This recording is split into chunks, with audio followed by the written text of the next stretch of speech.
Ryan Cole thought he was just saving a stranger from the flames. He had no idea she was Isabella Grant, the billionaire CEO whose empire touched millions. When she returned 2 days later with armed security and a briefcase full of cash, he did something that shocked her more than the fire. He said no. What happened next would change both their lives forever, proving that sometimes the bravest act isn't running into danger. It's staying vulnerable enough to let someone in. Drop a comment with your city name so I can see how far this story travels. The night smelled like gasoline and fear. Ryan Cole's hands trembled as he gripped the steering wheel, the dashboard clock glowing an accusatory 11:47 p.m. He'd just finished a double shift at Martinez Auto Shop, his fingernails still black with engine grease, his back screaming from 14 hours bent over car hoods. The radio played some forgettable pop song, but he barely heard it.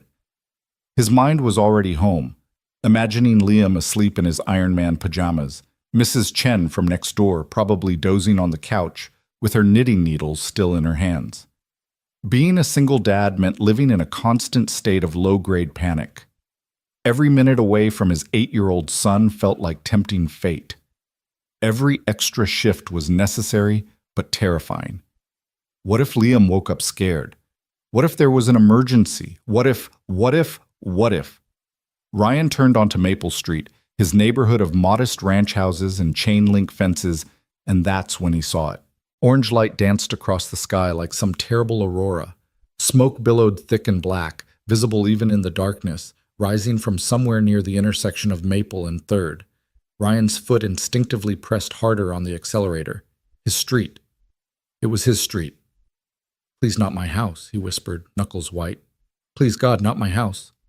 But as he rounded the corner, his prayer was answered in the worst possible way. It wasn't his house. It was the old Victorian 2 doors down, the one that had been under renovation for months, the one nobody lived in yet, except the flames consuming it said otherwise. Through the first-floor windows, fire raged like something alive and hungry. And standing in Ryan's yard, still in his Iron Man pajamas, was Liam. Ryan slammed the truck into park so hard it lurched forward. He was out before the engine stopped ticking, sprinting across the lawn. "Liam! Liam!" His son's face was streaked with tears, lit by the hellish glow. Mrs. Chen stood behind him, one hand on his shoulder, her phone pressed to her ear. Yes, the fire department. Maple Street, number 2847. Ryan dropped to his knees, hands frantically checking Liam for injuries. "Are you okay? Are you hurt? Dad!" Liam grabbed his father's shirt. "Dad, there's someone inside. I heard them screaming." Time stopped. Ryan's head snapped toward the burning Victorian. Other neighbors had gathered now, a dozen people standing at a safe distance, their faces flickering in the firelight. Some held phones up, recording. Nobody moved toward the house. "I called 911, said Tom Brennan from across the street, a retired postal worker who'd lived there 30 years. "They're coming. 5 minutes, they said." 5 minutes.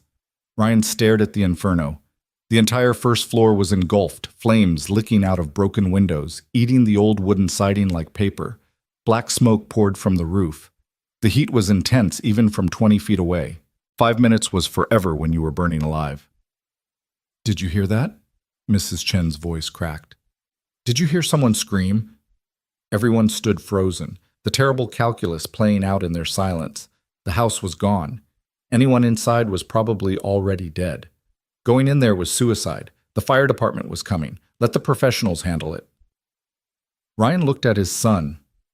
Liam's eyes were huge, terrified, reflecting flames. In that moment, Ryan saw every lesson he'd ever tried to teach crystallized in one choice. What kind of man do you want to be? What kind of father? "Stay with Mrs. Chen, Meg." Ryan's voice came out surprisingly steady. "Dad?" Liam's face went from fear to horror as he understood. "Dad, no." "Stay with Mrs. Chen." Ryan pulled off his work jacket, already running toward the house. Behind him, voices erupted in protest. "Ryan, don't be crazy. The fire department is coming. You'll die in there." Maybe. Probably. But Ryan had made his decision in that split second between seeing his son's face and choosing what kind of man he'd die as, if it came to that. The heat hit him like a physical wall 10 feet from the porch. He wrapped his jacket around his head and lower face, leaving just his eyes exposed. The front door hung open, swinging slightly, as if inviting him to hell.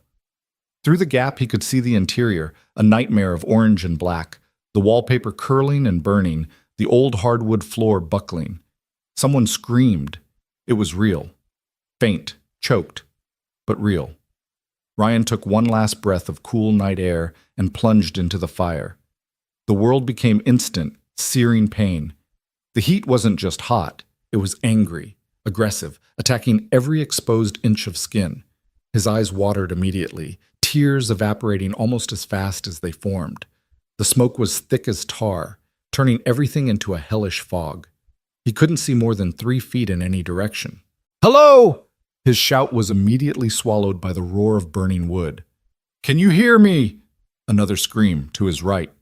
Ryan stumbled that direction, one arm held out, feeling his way through the smoke. His lungs already ached. How long had he been inside? 10 seconds? 20? It felt like an hour. His hand hit a wall. He followed it, bent low where the smoke was slightly thinner, where he could almost breathe. The heat was unbearable. He could feel his skin starting to blister.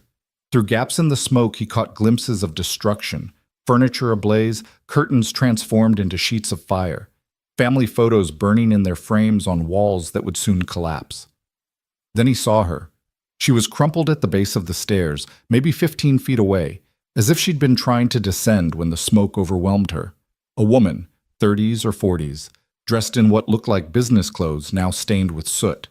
Her eyes were closed, her chest barely moving. Around her the fire advanced like a predator, flames crawling across the floor, eating through the banister, consuming everything. Ryan lurched toward her. "Hey! Hey!" She didn't respond. He grabbed her under the arms, trying to lift her. Dead weight. She was completely unconscious, her body limp and impossibly heavy. Ryan got her torso up, but his feet slipped on the scorched floor. They both went down hard. "Come on! Come on!" he gasped, lungs screaming for air that wasn't poison. "Stay with me." A section of the ceiling collapsed behind them, sending up a shower of embers and a blast of heat that felt like it would melt his face off. The front door, their escape route, was barely visible through the smoke, a rectangular suggestion of darkness slightly less dense than the burning hell around them. Ryan got his arms under her again, this time hooking under her armpits and dragging her backward. She was heavier than she looked, or maybe he was just that weak, oxygen-deprived and cooking alive. Each step backward was agony. His arms shook, his vision spotted with darkness at the edges. 5 feet from the door, the woman's hair caught fire. "No!" Ryan dropped her long enough to slap at her head with his jacket, smothering the flames. The smell of burnt hair mixed with everything else.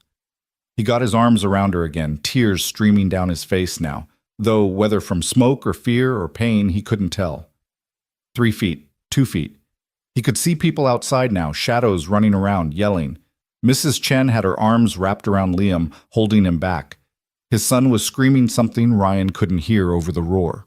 1 foot. The doorframe was on fire, an archway of flames they had to pass through. Ryan didn't think. He just pulled her through it, feeling the heat sear across his back and arms. And then they were falling down the porch steps, tumbling onto the front lawn as the night air hit his lungs like ice water. People swarmed them immediately. Someone threw a blanket over the woman. Someone else was yelling for water. Ryan rolled onto his back, gasping, his entire body one giant burn. Above him, the stars wheeled in a sky turned orange by the dying house. Then Liam's face was there, hovering over him, tears streaming down. "Dad? Dad!" "I'm okay," Ryan croaked, though he definitely wasn't. "I'm okay, buddy." Mrs. Chen appeared beside Liam, her weathered face tight with worry. "Don't move, Ryan. Ambulance is coming." He turned his head, even that small movement was agony, to look at the woman beside him. Someone had her on her side, checking her pulse. Tom Brennan was doing chest compressions. Her face was covered in soot, her hair singed short on one side, her clothes scorched, but her chest rose and fell. Barely, but it rose. "Is she alive?" Ryan managed. "She's breathing," Tom said, not stopping his compressions. "Barely, but breathing." Sirens wailed in the distance, getting closer. Behind them, the Victorian groaned like a dying animal. Part of the second floor collapsed inward with a crash that sent sparks spiraling into the night sky. The fire would consume everything, but it hadn't consumed her. Ryan let his head fall back onto the grass, every breath a knife in his lungs. His hands were bright red, starting to blister. His arms felt like they'd been dipped in acid.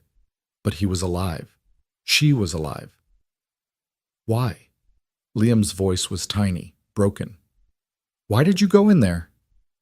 Ryan looked up at his son, this beautiful boy who was his entire world, and said the only thing he could think of, because she was there, buddy.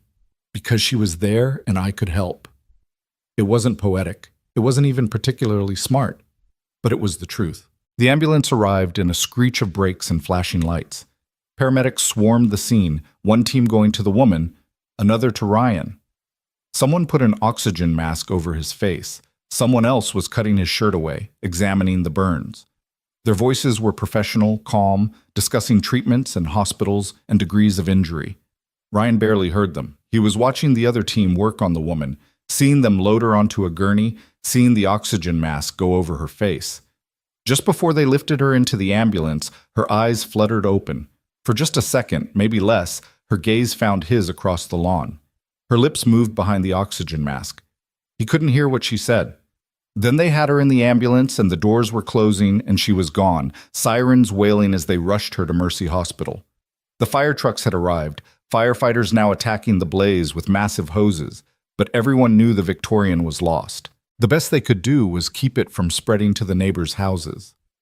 "Sir, we need to take you in too," the paramedic told Ryan. She was young, maybe 25, with kind eyes. "You've got second-degree burns on your arms and back, and possible smoke inhalation. You need treatment." "I need to stay with my son." "We can take him too." "No." Ryan pulled the oxygen mask aside, his voice rough as gravel.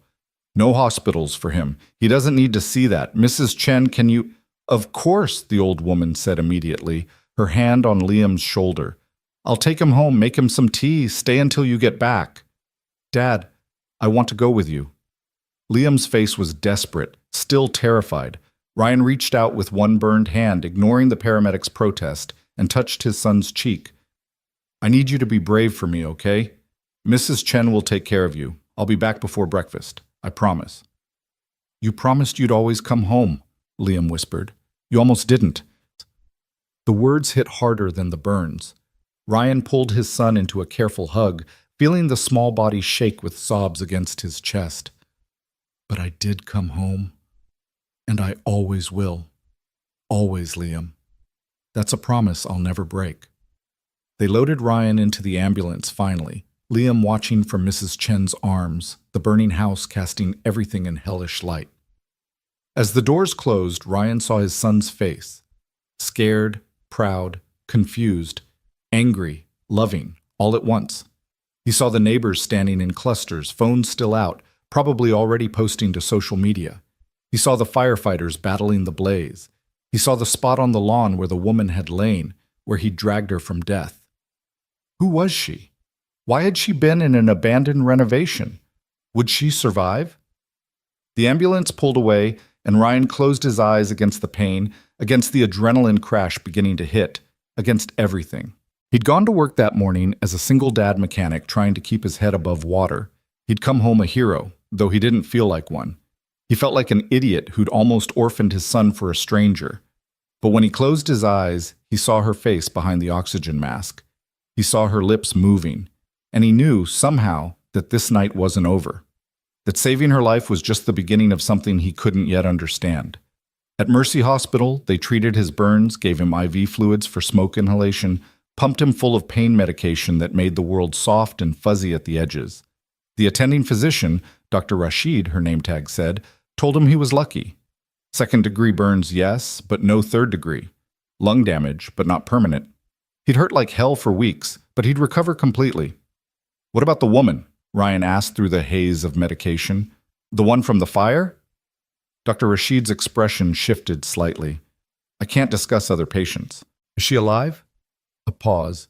Then, "Yes. She's in critical condition but stable. You saved her life, Mr. Cole. If she'd been in there even a minute longer, she didn't finish. She didn't need to. They kept Ryan overnight for observation. Liam visited in the morning, Mrs. Chen driving him over with a change of clothes and a breakfast burrito that Ryan couldn't eat because his stomach was still twisted in knots. His son sat beside the hospital bed, holding his hand carefully to avoid the bandages, and didn't say much, just stayed close. The house burned all the way down, Liam said finally. Nothing left but the chimney. Ryan nodded. He'd known it would. Houses that far gone never came back. Everyone's talking about you. Mrs. Chen says you're a hero. Tom said you're the bravest man on the street. Liam looked up at his father with those big, serious eyes. Are you a hero, Dad? Nobody. I'm just a dad who did what anyone should do. But nobody else did it, just you. Ryan didn't have an answer for that. The truth was, he didn't feel brave. He felt terrified, both of what he'd done and what could have happened. He felt lucky that he hadn't left Liam alone in the world. He felt exhausted and in pain and confused about why someone had been in that empty house in the first place. They discharged him that afternoon with instructions to change his bandages twice daily, prescriptions for pain medication and antibiotics, and orders to follow up with a burn specialist in a week. Ryan signed the papers, collected his son, and went home to their small ranch house that had never looked so beautiful. But he couldn't stop thinking about her, the woman with the singed hair and soot-covered face. Who was she? Did she have family? Had anyone come to see her in the hospital? 2 days passed. Ryan stayed home from work, unable to use his hands well enough to work on engines anyway. Martinez said to take all the time he needed, that his job would be waiting. Neighbors stopped by constantly, bringing casseroles, asking how he was, telling him they'd seen the news. Apparently someone's phone footage had gone viral. Local hero saves woman from inferno, the headline read on the county news website. Ryan hated the attention. He just wanted to heal and get back to normal. He wanted his arms to stop hurting. He wanted to stop having nightmares about burning alive, about not making it out, about Liam growing up without a father. On the evening of the second day, as the sun set in streaks of orange that reminded him too much of fire, headlights appeared at the end of their street. Ryan was on the front porch, watching Liam shoot baskets in the driveway, when he noticed them. Not just headlights, multiple sets, moving in formation. A convoy of vehicles, all black, all expensive looking. SUVs with windows tinted so dark they looked solid. Dad? Liam had stopped dribbling, basketball clutched to his chest. Dad, who is that? The vehicles stopped in front of their house. 4 SUVs, arranged like they were protecting something in the middle. For a long moment, nothing happened. Ryan stood slowly, his arms aching, his heart suddenly pounding. This wasn't normal. This wasn't right. Then the doors opened. Men stepped out first, 6 of them, all wearing dark suits, all with the same alert, watchful posture. Security. Professional, expensive security. They moved with military precision, scanning the street, the houses, the yards. One of them spoke quietly into a wrist microphone. Dad, are those soldiers? Liam whispered, backing toward the porch. I don't know, Ryan said, moving to stand in front of his son. Stay behind me. The middle SUV's door opened last. A woman stepped out, and Ryan's breath caught. It was her, but not her, not the broken, unconscious woman he dragged from the fire. This woman stood straight and tall, dressed in clothes that probably cost more than Ryan's truck. Her hair, previously singed and damaged, was now cut into a sleek professional style that somehow made the shorter length look intentional, fashionable. Her face, cleaned of soot, was striking. Sharp cheekbones, intelligent eyes, a mouth set in a line that suggested someone used to being obeyed. She looked at the house, his modest, slightly shabby ranch house with its peeling paint and chain-link fence, like she was seeing something from another planet. Then her eyes found Ryan on the porch, and something in her expression shifted. She walked forward, her security team flanking her at a discreet distance. Up close, Ryan could see the small details. A bandage on her left temple, mostly hidden by her hair. The slight stiffness in her movement that suggested her own injuries. The way her hands trembled just barely before she clasped them together. Mr. Cole, she said. Her voice was cultured, educated, the kind of voice that came from prep schools and boardrooms.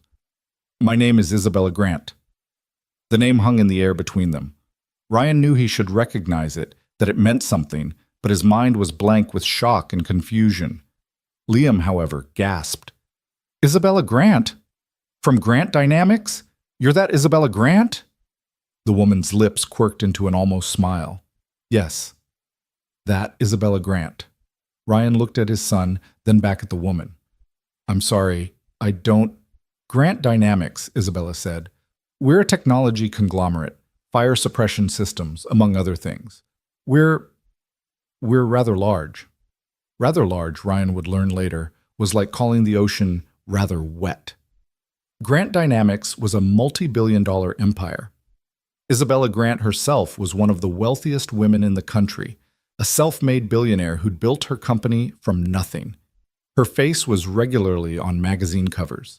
She'd been profiled in Forbes, Fortune, Time, and Ryan had pulled her from a burning house without having any idea who she was. I don't know what to say, Ryan managed. I didn't know. I just saw someone who needed help. That's precisely why I'm here. Isabella reached into her jacket and withdrew a slim briefcase that one of her security team must have handed her. She opened it, revealing a check. Even from several feet away, Ryan could see the number of zeros. This is for you, Isabella said. It's insufficient, I know. There's no amount of money that adequately compensates for someone risking their life, but please, let me at least try to thank you. Ryan stared at the check. It was more money than he'd see in 5 years of working at the shop. Maybe 10 years. It was life-changing money. Liam's college fund money. Pay off the mortgage money. I can't take that, he said. Isabella blinked. I'm sorry? I can't take your money, Ms. Grant. It's not charity, Mr. Cole. It's gratitude. It's also something I can't accept. Ryan looked at the check, then at her face, trying to find the right words. I didn't pull you out of that fire for a reward. I did it because it was the right thing to do, because you needed help, and I was there. Taking money for it feels... wrong? Isabella's voice had gone very quiet. Yeah, wrong.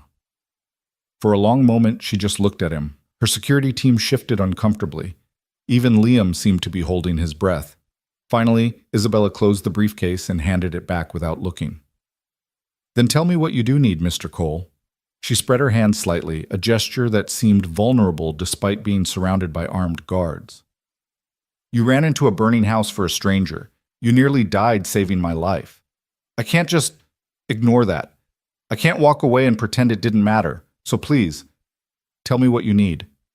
Ryan thought about it. He thought about his son, about the lessons he tried to teach every day. He thought about the kind of world he wanted Liam to grow up in.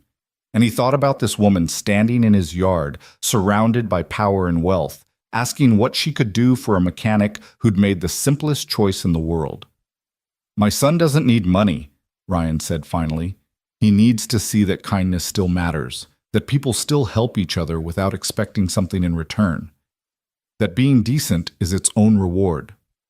He looked at Liam, then back at Isabella. I need him to grow up believing that. So the best thing you can do for me is live. Live well. Be happy. Make the world a little better if you can. That's enough. The words landed like physical blows. Isabella actually stepped back half a step, her face going pale. Her security team exchanged glances. One of them murmured something into his wrist mic. Kindness, Isabella repeated, her voice barely above a whisper. You want me to believe in kindness. I want my son to believe in it, Ryan corrected gently. And I can't teach him that if I turn around and sell my good deed to the highest bidder. Isabella stared at him for what felt like forever. Then, incredibly, she laughed, a short, sharp sound that held more bitterness than humor. I used to believe in kindness once, she said, a long time ago, before I learned how the world really works. Maybe it works different than you think. Maybe. She looked around the neighborhood again, the modest houses, the chain-link fences, the basketball hoop in Ryan's driveway. Or maybe you're just a better person than most, Mr. Cole. I'm not, Ryan said honestly. I'm just a dad trying to set a good example. Isabella opened her mouth, closed it again. For the first time since she'd arrived, she looked uncertain, her armor of wealth and power cracking just slightly. I should go, she said finally. But thank you, not just for saving my life, for reminding me that people like you still exist. She turned to leave, her security team already moving to the vehicles. Ryan watched her go, feeling like something important had just happened, though he couldn't articulate what. Then Liam tugged on his sleeve. Dad, his son whispered urgently. Dad, you just turned down like $1 million. I know, buddy. Are you insane? Ryan laughed despite himself, wincing as it pulled at his burned skin. Maybe a little. They watched the convoy drive away, disappearing into the evening. The street returned to normal, just a quiet neighborhood. Just a single dad and his son standing on their modest porch. Nothing had changed, really. Except maybe everything had. Do you think she'll really do it? Liam asked. Live well and make the world better? I don't know, Ryan said honestly, but at least she knows someone believes she can. He didn't expect to see Isabella Grant again. Why would he? She was the billionaire CEO with a company to run. He was a mechanic with burned arms and a son to raise. Their worlds had intersected for one brief, terrifying moment, but now they'd diverge again, as worlds do. Ryan Cole had no idea how wrong he was. The next morning arrived with the kind of relentless sunshine that made everything look too bright, too normal.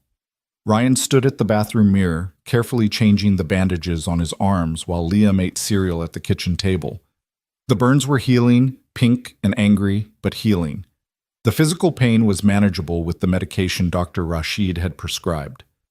The mental replay of running into that fire, however, played on an endless loop.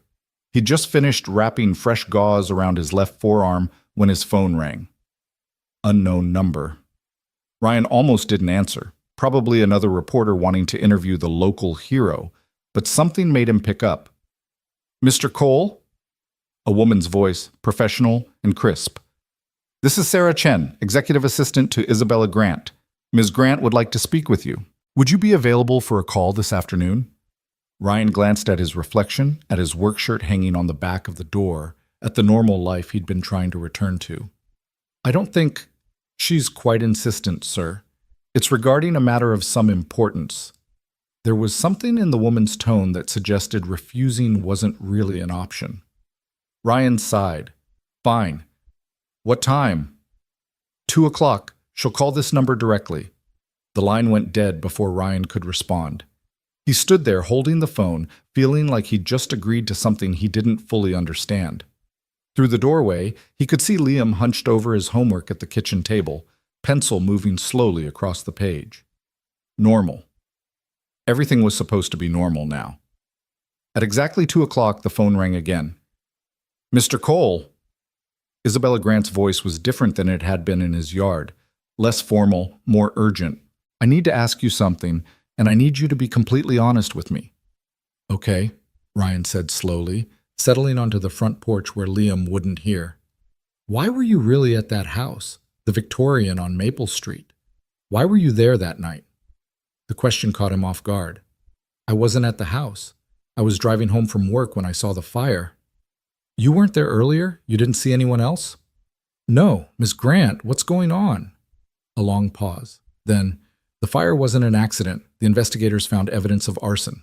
Someone set that fire deliberately, and I was inside when they did. The words hit like ice water. Ryan stood up, pacing across the porch. Someone tried to kill you? Or scare me? Or send a message? The police aren't sure yet. Her voice was controlled, but he could hear the tension underneath. I'm telling you this because you saved my life that night, and you deserve to know what you walked into. But I'm also calling because I need your help. My help? Ms. Grant, I'm a mechanic, not a bodyguard or a detective or... I know what you are, Mr. Cole. She cut him off, not unkindly. You're someone who runs toward danger when everyone else runs away. You're someone who sees a person who needs help and doesn't stop to calculate the cost. That's exactly the kind of person I need right now. Ryan leaned against the porch railing, watching a neighbor walk their dog down the street. Normal life, happening all around him. What are you asking me to do? Come to my facility tomorrow, just to talk. I'm working on something important, something that could save lives the way you saved mine. But I'm stuck. My engineers are brilliant, but they're missing something. They think like machines. I need someone who thinks like a human being. I fix cars, Ms. Grant. I don't know anything about your technology.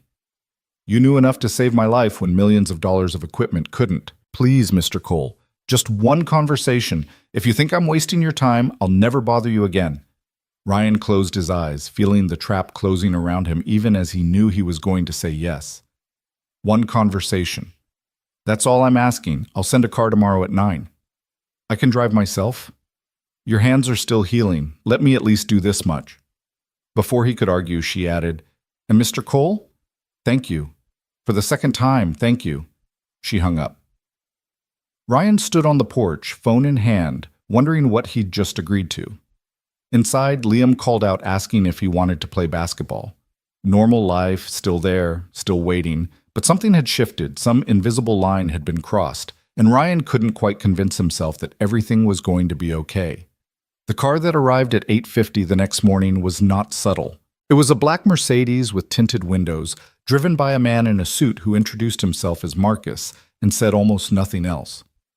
Liam pressed his face to the living room window, eyes huge. Dad, that's the coolest car I've ever seen. It's just a car, buddy. Can I come with you? School, remember? Ryan kissed the top of his son's head, grabbed his jacket, and headed out. Mrs. Chen was already coming up the walk to watch Liam until the bus arrived. She gave Ryan a long, measuring look. You be careful, she said quietly. Rich people's problems have a way of becoming everybody's problems. It's just a conversation. That's how it always starts. The drive took 40 minutes, heading out of their modest neighborhood and into the industrial park on the city's north side. But Grant Dynamics wasn't just another warehouse. It was a compound, sleek glass buildings surrounded by manicured lawns and security gates that looked like they could withstand a military assault. Marcus drove through 2 checkpoints before finally pulling up to the main building's entrance. Isabella Grant was waiting in the lobby. She looked different in her element, more commanding, more certain. The vulnerability he'd glimpsed in his yard was gone, replaced by the armor of a woman who'd built an empire. But when she saw him, something softened in her expression. Mr. Cole, thank you for coming. Ryan, he said, if we're going to talk, you can call me Ryan. Then you should call me Isabella. She gestured toward the elevators. My lab is on the 3rd floor. I want to show you something. They rode up in silence, Isabella's security team maintaining a discreet distance. The elevator opened onto a floor that looked like something from a science fiction movie. All white walls and glass partitions, with people in lab coats moving between stations filled with equipment Ryan couldn't begin to identify. Isabella led him to a conference room overlooking the main lab floor. Through the glass, Ryan could see a team of engineers gathered around what looked like a miniature house. A detailed model, maybe 6 feet tall, complete with tiny furniture and working lights. Do you know what the leading cause of fire deaths is? Isabella asked, not waiting for an answer. Smoke inhalation. People die from the smoke before the flames ever reach them. Current fire suppression systems, sprinklers, foam systems, gas suppression, they all react to the fire itself. By the time they activate, the smoke has already done its damage. She pressed a button on the wall, and the miniature house sprang to life. Smoke began pouring from one of the tiny rooms, thick and black, spreading through the model structure. What we're trying to build is a system that detects smoke formation at the molecular level before it becomes visible, before it becomes deadly. A system that can identify the specific chemical signatures of different types of fires and respond with targeted suppression before the flames spread. Isabella's voice was passionate, alive in a way it hadn't been before. If it works, we could reduce fire deaths by 80%. 80%, Ryan. Ryan watched the smoke fill the tiny house, thinking of his own house, of Liam asleep in his Iron Man pajamas. That's incredible. It's also not working. Isabella's shoulders slumped slightly. We've been at this for 3 years. The detection works perfectly in controlled conditions, but in real-world testing, it fails 90% of the time. The system can't differentiate between dangerous smoke and harmless sources, cooking, candles, even heavy dust. It either triggers false alarms constantly or doesn't trigger at all when it should. What do your engineers say? They say we need better algorithms, more processing power, more refined sensors. Isabella turned to face him directly. But I think they're wrong. I think the problem isn't the technology. It's that they're trying to make a machine think like a person, and that's backwards. We need to make it respond like a person. Ryan frowned, trying to follow. I don't understand. When you ran into that house, how did you know where to find me? The smoke was too thick to see. The heat was overwhelming, but you found me anyway. He thought back to that night, to the nightmare of fire and smoke. I heard you scream, and then I followed the layout of the house. Even through the smoke, I could kind of sense where the rooms would be, where someone would try to go. The stairs were the obvious escape route, so that's where I headed. Exactly, Isabella's eyes lit up. You used context, human intuition. You didn't try to analyze the chemical composition of the smoke or calculate optimal search patterns. You thought about where a person would be, what they would do. That's what our system is missing. She led him down to the lab floor, where the team of engineers was resetting the model house. Up close, Ryan could see the incredible detail. Tiny books on tiny shelves, miniature photos on the walls, even small lamps that actually worked. It was someone's home, perfectly rendered at 1/6 scale. This is Dr. Lawrence Kim, Isabella said, introducing a man in his 40s with gray-streaked hair and tired eyes. He's been leading the project. Dr. Kim nodded at Ryan without much enthusiasm.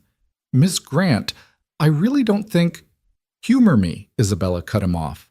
Ryan, I want you to watch the next test and tell me what you see. Not what you think you're supposed to see. Just your honest observation. Dr. Kim sighed but turned to his team. Run scenario 7. The model house came alive again. This time, smoke began in the tiny kitchen, pouring from what looked like a miniature stove. Within seconds, sensors throughout the house lit up, displaying data on screens around the lab. Numbers scrolled past. Chemical compositions, temperature readings, density measurements. The system processed everything, algorithms working to determine if this was a real threat. Finally, a red light flashed. The suppression system activated, releasing a fine mist throughout the tiny house. The smoke dissipated. The test was over. Successful detection and suppression in 8.3 seconds, Dr. Kim announced. Well within acceptable parameters. Now run scenario 7B, Isabella said. Dr. Kim's expression tightened, but he nodded. The team reset the house. This time, when the test started, the smoke looked identical to Ryan. Same location, same density. But the sensors reacted differently. The displays showed the same data, the same chemical signatures. But the system hesitated. 5 seconds passed. 10. The smoke spread through the tiny house, filling the miniature bedrooms. 15 seconds. Finally, the red light flashed. Suppression activated. But it was too late. The smoke had already reached every room. What was different? Ryan asked. Nothing, Dr. Kim said flatly. That's the problem. Both tests used the same smoke generator, the same fuel source, the same everything. But in test 7, the system responded immediately. In 7B, it delayed. We've run this 100 times with identical results. The system is supposed to learn, to adapt, but instead it's becoming inconsistent. Ryan studied the tiny house, thinking. Run it again, but this time tell me what time of day we're simulating. Dr. Kim blinked. I'm sorry? The scenario. In the real world, what time would it be? Morning? Evening? The engineers exchanged glances. Finally, Dr. Kim said, Scenario 7 is meant to simulate 6 p.m. on a weekday, dinner preparation time. 7B simulates 10 p.m. And people cook dinner at 6 p.m. but not usually at 10, Ryan said slowly, pieces clicking together in his mind. So when the system detects smoke from the kitchen at 6, it's unsure because that's normal. But at 10, kitchen smoke is unusual, so it should respond faster. Except it's doing the opposite. Dr. Kim's eyes widened. The learning algorithm. It's been trained on thousands of hours of household data. It knows that evening hours have more ambient smoke from cooking, so it's programmed to be more cautious during those times to avoid false alarms. But that means it's slower to respond when real danger happens during dinner time, Isabella finished, when most people are actually home and at risk. We've been focused on eliminating false positives, Dr. Kim said, a mix of excitement and frustration in his voice. We were so worried about the system triggering unnecessarily that we made it too conservative during high-activity periods. But that's exactly when people need it most. The team erupted into discussion, engineers pulling up data models and arguing over algorithms. Isabella pulled Ryan aside, away from the controlled chaos. "Do you see now why I needed you here?" she said quietly. "They're brilliant people, but they've been so deep in the technology that they forgot to think about the humans using it. You saw it in 30 seconds. I just asked a simple question. That's my point. Sometimes the simple questions are the ones nobody thinks to ask." She hesitated, then added, "I want to hire you." Ryan laughed. "To do what? I don't know anything about technology. You know about people. You know about real-world situations and practical thinking. I need someone on this team who isn't an engineer who can ask the stupid questions that turn out not to be stupid at all." When Ryan started to protest, Isabella held up a hand. "Not full-time, just consultant work. Come in a few times a week. Look at what we're doing. Give your perspective. I'll pay you more than the auto shop, and you can still work there part-time if you want." "Isabella, I appreciate this, but I'm not offering this out of gratitude, Ryan. I'm offering it because you're valuable. What you did just now, that's going to save lives, actual human lives. Don't you want to be part of that?" Ryan looked through the glass at the team of engineers, now excitedly reconfiguring their model. He thought about Liam, about teaching his son that kindness mattered. But maybe kindness wasn't just about individual acts. Maybe it was also about building systems that protected people, about using whatever skills you had to make the world a little safer. "I need to think about it," he said finally. "Fair enough. Take all the time you need." Isabella handed him a card with her personal cell number written on the back. "But Ryan, I meant what I said in your yard. I used to believe in kindness once. Being around you makes me want to believe in it again. Whatever you decide, thank you for that." Marcus drove Ryan home in the same silent efficiency. But as they pulled onto Maple Street, Ryan saw something that made his blood run cold. The charred remains of the Victorian were still there, a black skeleton of what had once been a home. And standing in front of it, taking photos, was a man in an expensive suit. "Stop the car," Ryan said. Marcus pulled over smoothly. Ryan got out, his heart pounding for reasons he couldn't quite articulate. The man with the camera looked up as Ryan approached, his expression carefully neutral. "Can I help you?" the man asked. He was maybe 50, with silver hair and the kind of expensive watch that cost more than Ryan's truck. "I live here," Ryan said, gesturing to his house 2 doors down. "Who are you?" "Gerald Hoffman. I'm with Pinnacle Development." He extended a hand that Ryan didn't shake. "We're looking into purchasing this lot. It's not for sale." "Everything's for sale, Mr.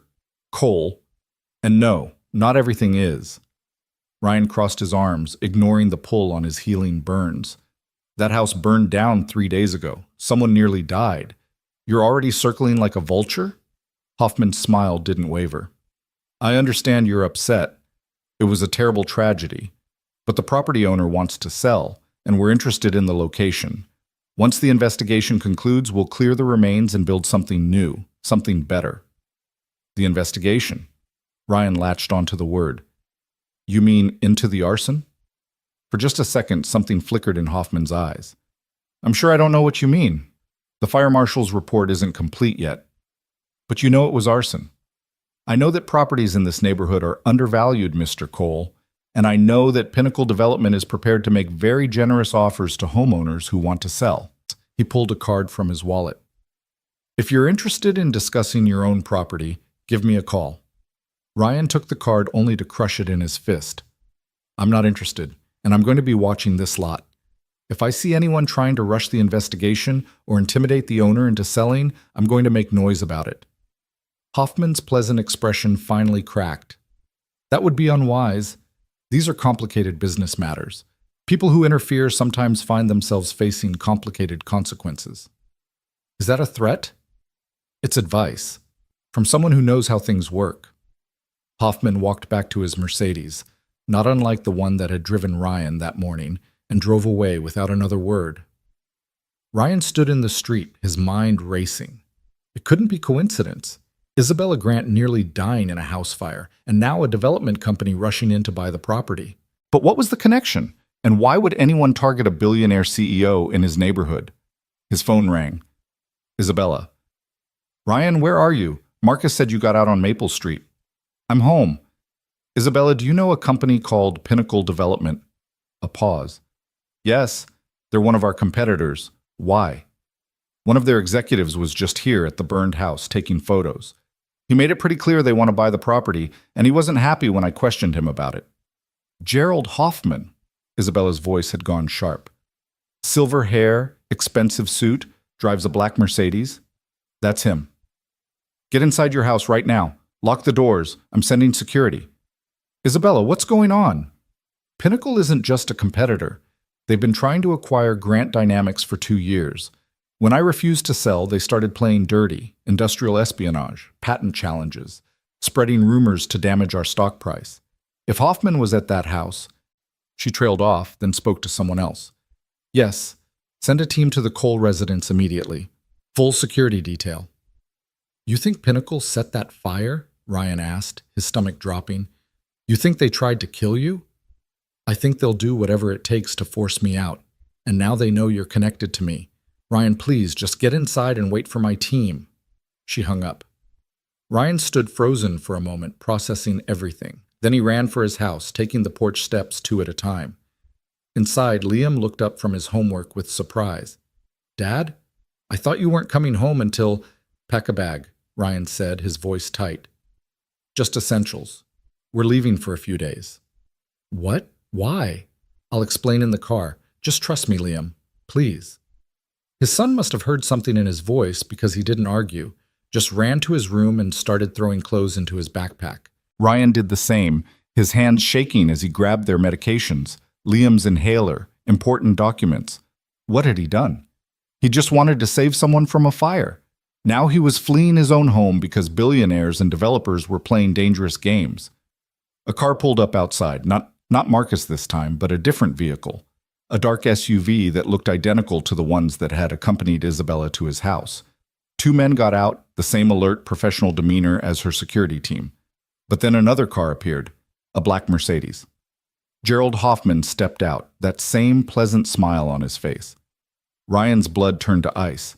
He grabbed Liam's hand. We're going out the back. Dad, what's happening? Just stay close to me. They were halfway through the kitchen when someone knocked on the front door. Not knocked, pounded, hard enough to rattle the frame. Mr. Cole, Hoffman's voice no longer pleasant. We need to talk. Ryan pulled Liam toward the back door, his heart hammering. But as he reached for the handle, it opened from the outside. A man stood there, bigger than the ones from the SUV, with a face that suggested he was paid to hurt people. Going somewhere? The man asked. Ryan pushed Liam behind him, his mind racing for options. They were trapped. Front door and back door, both blocked. His phone was in his pocket, but calling 911 would take too long. Screaming for help might work if the neighbors heard, but might also get them hurt faster. Then he heard it. More vehicles outside arriving fast, car doors slamming, voices shouting commands. The man blocking the back door suddenly looked uncertain.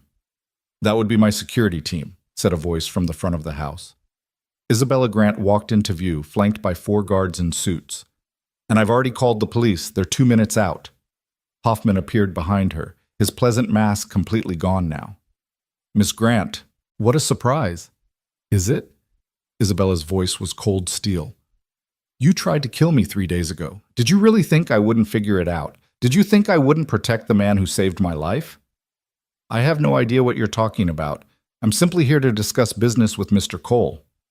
With 3 of your thugs? That's quite a sales pitch. Isabella moved fully into the house, her security team spreading out in a practiced formation. The big man at the back door quietly retreated. Here's what's going to happen, Gerald. You're going to leave, all of you, and then you're going to pray that the fire marshal and the police don't find enough evidence to charge you with attempted murder. You can't prove anything. Maybe not. But I can make your life very, very difficult. I can file lawsuits that tie up Pinnacle for years. I can use every connection I have to ensure you never get another building permit in this city. I can make you radioactive in the business community. She smiled, and it was terrifying.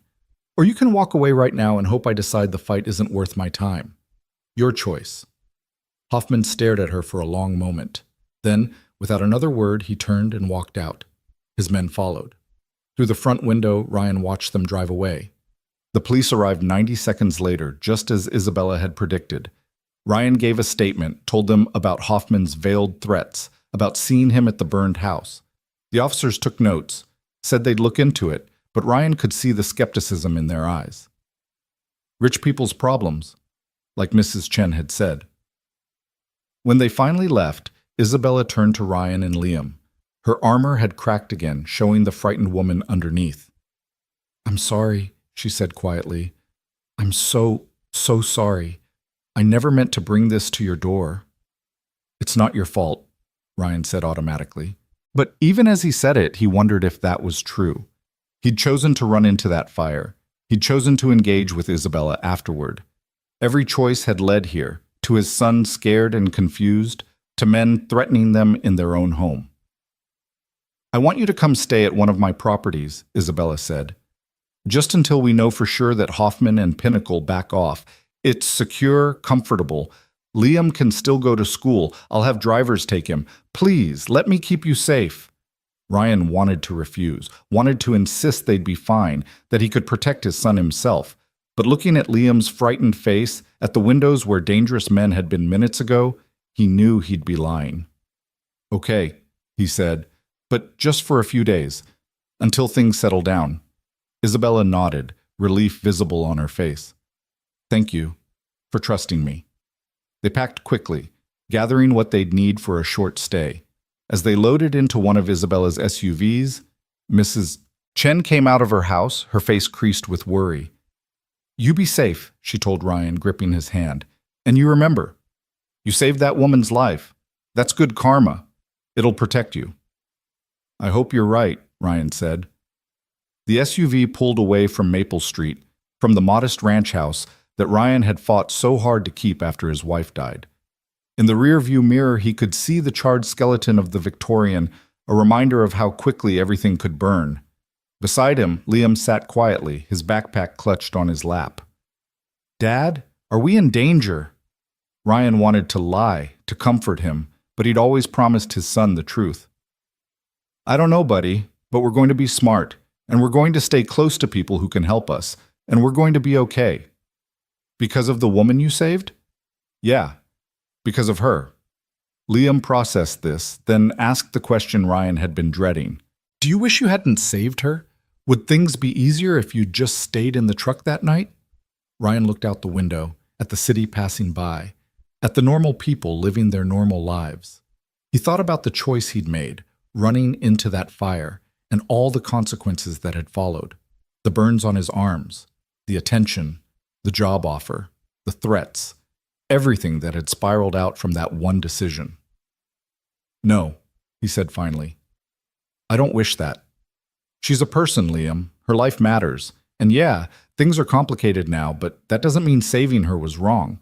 Sometimes doing the right thing is complicated. That doesn't make it any less right." His son nodded slowly, seeming to accept this. "Okay. But Dad? Next time maybe just call 911 first." Despite everything, Ryan laughed. "Deal, buddy. Deal." The property Isabella took them to wasn't what Ryan expected. He'd imagined some sterile, fortress-like compound. Instead, it was a beautiful craftsman house on the outskirts of the city, surrounded by trees, with a yard big enough for Liam to run around. Security was present but discreet. Cameras hidden in the eaves, guards patrolling the perimeter but staying out of sight. "This is my personal retreat," Isabella explained as she showed them inside. "I bought it years ago when the company was driving me crazy. Somewhere to escape and just breathe. You'll be safe here." The interior was warm, lived in, full of comfortable furniture and bookshelves. Nothing like the sterile luxury Ryan had expected from a billionaire's property.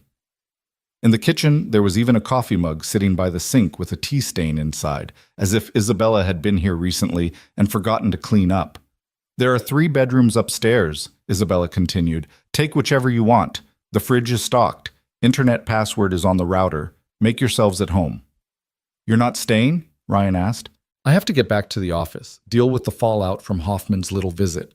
But security will be here 24/7, and I'll check in constantly." She knelt down to Liam's level. Hey, I know this is scary and confusing, but your dad is the bravest person I've ever met, and I'm going to do everything I can to keep both of you safe, okay? Liam nodded, not quite meeting her eyes. Okay. After Isabella left, Ryan and Liam explored the house in silence. Liam claimed the bedroom with the window seat overlooking the garden. Ryan took the one next door, small and simple, with just a bed and a dresser and a single photograph on the wall. The photograph stopped him cold. It showed a young girl, maybe 12, standing with an older man in firefighter gear. They were laughing at something off camera, his arm around her shoulders. The man had Isabella's eyes. The girl had Isabella's smile. Her father, the one she'd mentioned that day in his kitchen, the one who died pulling her from a fire. Ryan stood there for a long time, staring at that frozen moment of happiness, understanding for the first time why Isabella had built an entire company around fire prevention.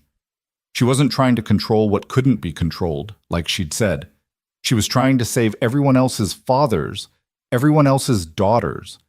His phone buzzed, a text from Isabella. Thank you for trusting me. Get some rest. We'll figure this out. Ryan typed back, I saw the photo in the bedroom. I understand now. 3 dots appeared, dancing as she typed, then disappeared, then appeared again. Finally, he would have liked you. You remind me of him. Ryan didn't know what to say to that, so he just sent back a simple, I'm honored. That night, after Liam had fallen asleep in the unfamiliar bedroom, Ryan stood at the window looking out at the dark garden. Somewhere out there, Isabella's security team kept watch. Somewhere in the city, Gerald Hoffman was plotting his next move. Somewhere in the ashes of that Victorian, the truth about what happened was waiting to be uncovered. And here, in this quiet house that smelled like cedar and safety, Ryan Cole tried to figure out how his life had changed so completely in just 3 days. His phone rang. Isabella again, calling late. I can't sleep, she admitted without preamble. I keep thinking about what Hoffman said to you, that people who interfere face complicated consequences. Ryan, I need you to understand what you're caught up in. Pinnacle Development doesn't just want to buy my company, they want to destroy it, and they've already shown they're willing to kill for it. Then we go to the police. We make them investigate. With what evidence? Hoffman was at the burned house taking pictures. That's not illegal. He came to your home to talk business. Also not illegal. He brought security because he's a wealthy man in a rough neighborhood. She sighed. That's how they work.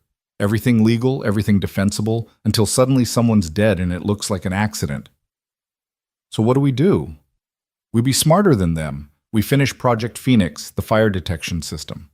We make it work so well that Pinnacle's competing systems become obsolete.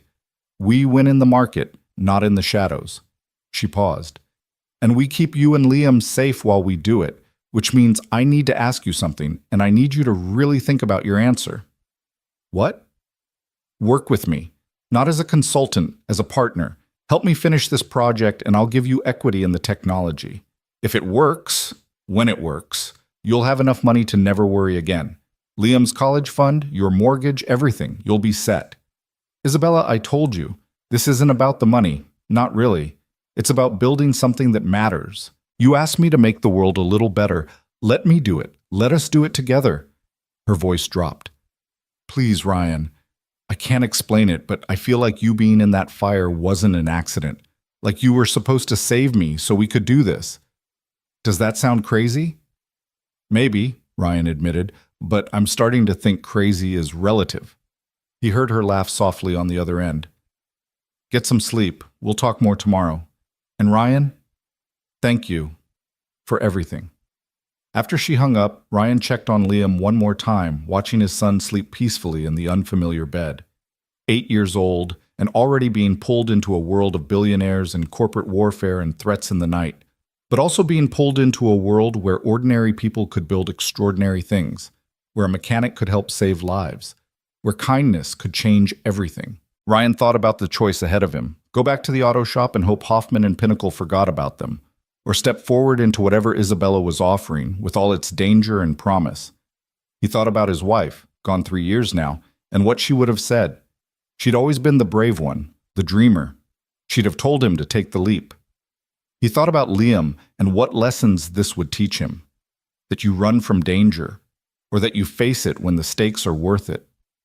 Finally, he thought about the fire, about Isabella's unconscious body in his arms, about choosing to run into the flames when everyone else stood frozen. Some choices you only got to make once. Some moments defined everything that came after. Ryan made his decision. Tomorrow, he'd tell Isabella yes. Not for the money, not for the adventure, but because she was right. He'd been meant to save her, and maybe, together, they could save a whole lot more. Outside, the night was quiet. Inside, two people slept safely under the watch of guards they'd never see. And somewhere between those two worlds, Ryan Cole stood at the window, a single dad who'd pulled a woman from a fire and found his whole life transformed. The really terrifying part? He had a feeling this was just the beginning. Morning arrived with the smell of coffee and the sound of Liam's laughter drifting up from downstairs. Ryan descended to find his son sitting at the kitchen island, eating pancakes, while one of Isabella's security guards, a woman named Torres with kind eyes and a service weapon visible at her hip, flipped more on the griddle. "Your kid says you make terrible pancakes," Torres said without turning around. "I'm defending your honor." "My dad burns everything," Liam confirmed cheerfully, syrup on his chin. "Even cereal somehow." "That was one time, and the milk was expired," Ryan protested, but he was smiling. The normalcy of the moment felt like oxygen after drowning. His phone buzzed. "Isabella. Can you come to the facility at noon? Something you need to see." Ryan texted back his agreement, then spent the morning with Liam, trying to pretend everything was normal. They played video games. They did homework. They avoided talking about why they were hiding in a stranger's house while armed guards watched the perimeter. When Torres drove Ryan to Grant Dynamics just before noon, Liam barely looked up from his math worksheet, already comfortable in this strange new reality in the way only children could be. The facility felt different today, more urgent. Ryan could feel it the moment he walked through the door, engineers moving faster, voices more animated, an electric tension in the air. Isabella met him in the lobby, and he immediately saw that something had changed. She looked exhausted but alive, the way people looked when they'd been up all night chasing something important. "We did it," she said without preamble. "Or we're close. After you left yesterday, Dr. Kim and his team completely rebuilt the learning algorithm based on your observation. They've been running tests all night." She grabbed his hand. Her fingers were cold, trembling slightly with fatigue and excitement. "Come see." The lab was controlled chaos. The miniature house sat at the center, surrounded by engineers and monitors displaying streams of data. Dr. Kim looked like he hadn't slept, his hair standing at odd angles, coffee stains on his lab coat, but his eyes blazed with the fervor of discovery. "Mr. Cole," he said, and there was respect in his voice now, maybe even gratitude. "We've run 63 scenarios in the past 18 hours. Kitchen fires, electrical fires, candle accidents, even someone smoking in bed. The system correctly identified and responded to every single one in under 5 seconds. "Every single one?" Ryan asked. "That's impossible, we thought," Dr. Kim interrupted. "But we stopped trying to make the system perfect at eliminating false positives. Instead, we programmed it to think about context the way you described. Time of day, location in the house, patterns of normal activity. It's not just detecting smoke anymore. It's understanding the environment." Isabella pulled up a chair beside the model house. "Show him scenario 47. Dr. Kim nodded to his team. The lights in the miniature house shifted to simulate early morning, maybe 6 a.m., that gray pre-dawn time when the world was still half asleep. Then smoke began to drift from the tiny bedroom, thin and lazy, the kind that came from someone who'd fallen asleep with a cigarette. The sensors throughout the house lit up immediately. Data streamed across the monitors, and within 3 seconds, the system activated. Not with the aggressive suppression they'd seen in earlier tests, but with something gentler. A soft alarm, lights flashing in sequence toward the bedroom, and a targeted release of suppressant only in the affected room. "It knows this is a bedroom fire at dawn," Dr. Kim explained. "High probability of someone asleep and unable to evacuate. So it prioritizes 2 things, waking them up with the alarm and lights, and controlling the fire without filling the entire house with suppressant that might disorient them further." Ryan watched the tiny scenario play out, thinking about real people in real houses, about fathers and mothers and children who might wake up confused and scared. It's trying to save them, not just stop the fire. Exactly, Isabella said softly. That's what we were missing all along. We were building a system to fight fires. We should have been building a system to save people. The test concluded successfully. The engineers reset for the next scenario. Isabella pulled Ryan away from the controlled chaos, through a door into a smaller conference room where the noise and energy couldn't follow. She closed the door and leaned against it, suddenly looking as exhausted as she probably felt. The board meets tomorrow, she said. They've been skeptical about Project Phoenix from the beginning. Too expensive, too ambitious, too risky. But if I can show them these results, if I can prove it works... She trailed off, then met his eyes. I need you there. Isabella, I'm not a businessman or an engineer, The reason it works, she finished. You're the human element that made the difference. The board needs to see that. They need to understand that sometimes the solution isn't more technology. Sometimes it's more humanity. Ryan thought about Liam, safe at the house with Torres. He thought about his old life at the auto shop, simple and predictable and safe. He thought about the choice he'd made last night, standing at that window, deciding to step forward instead of back. Okay, he said. I'll be there. Isabella's shoulders sagged with relief. Thank you. I know I keep saying that, but I mean it every time. Thank you, Ryan. You said last night that you felt like me being in that fire wasn't an accident, like I was supposed to save you.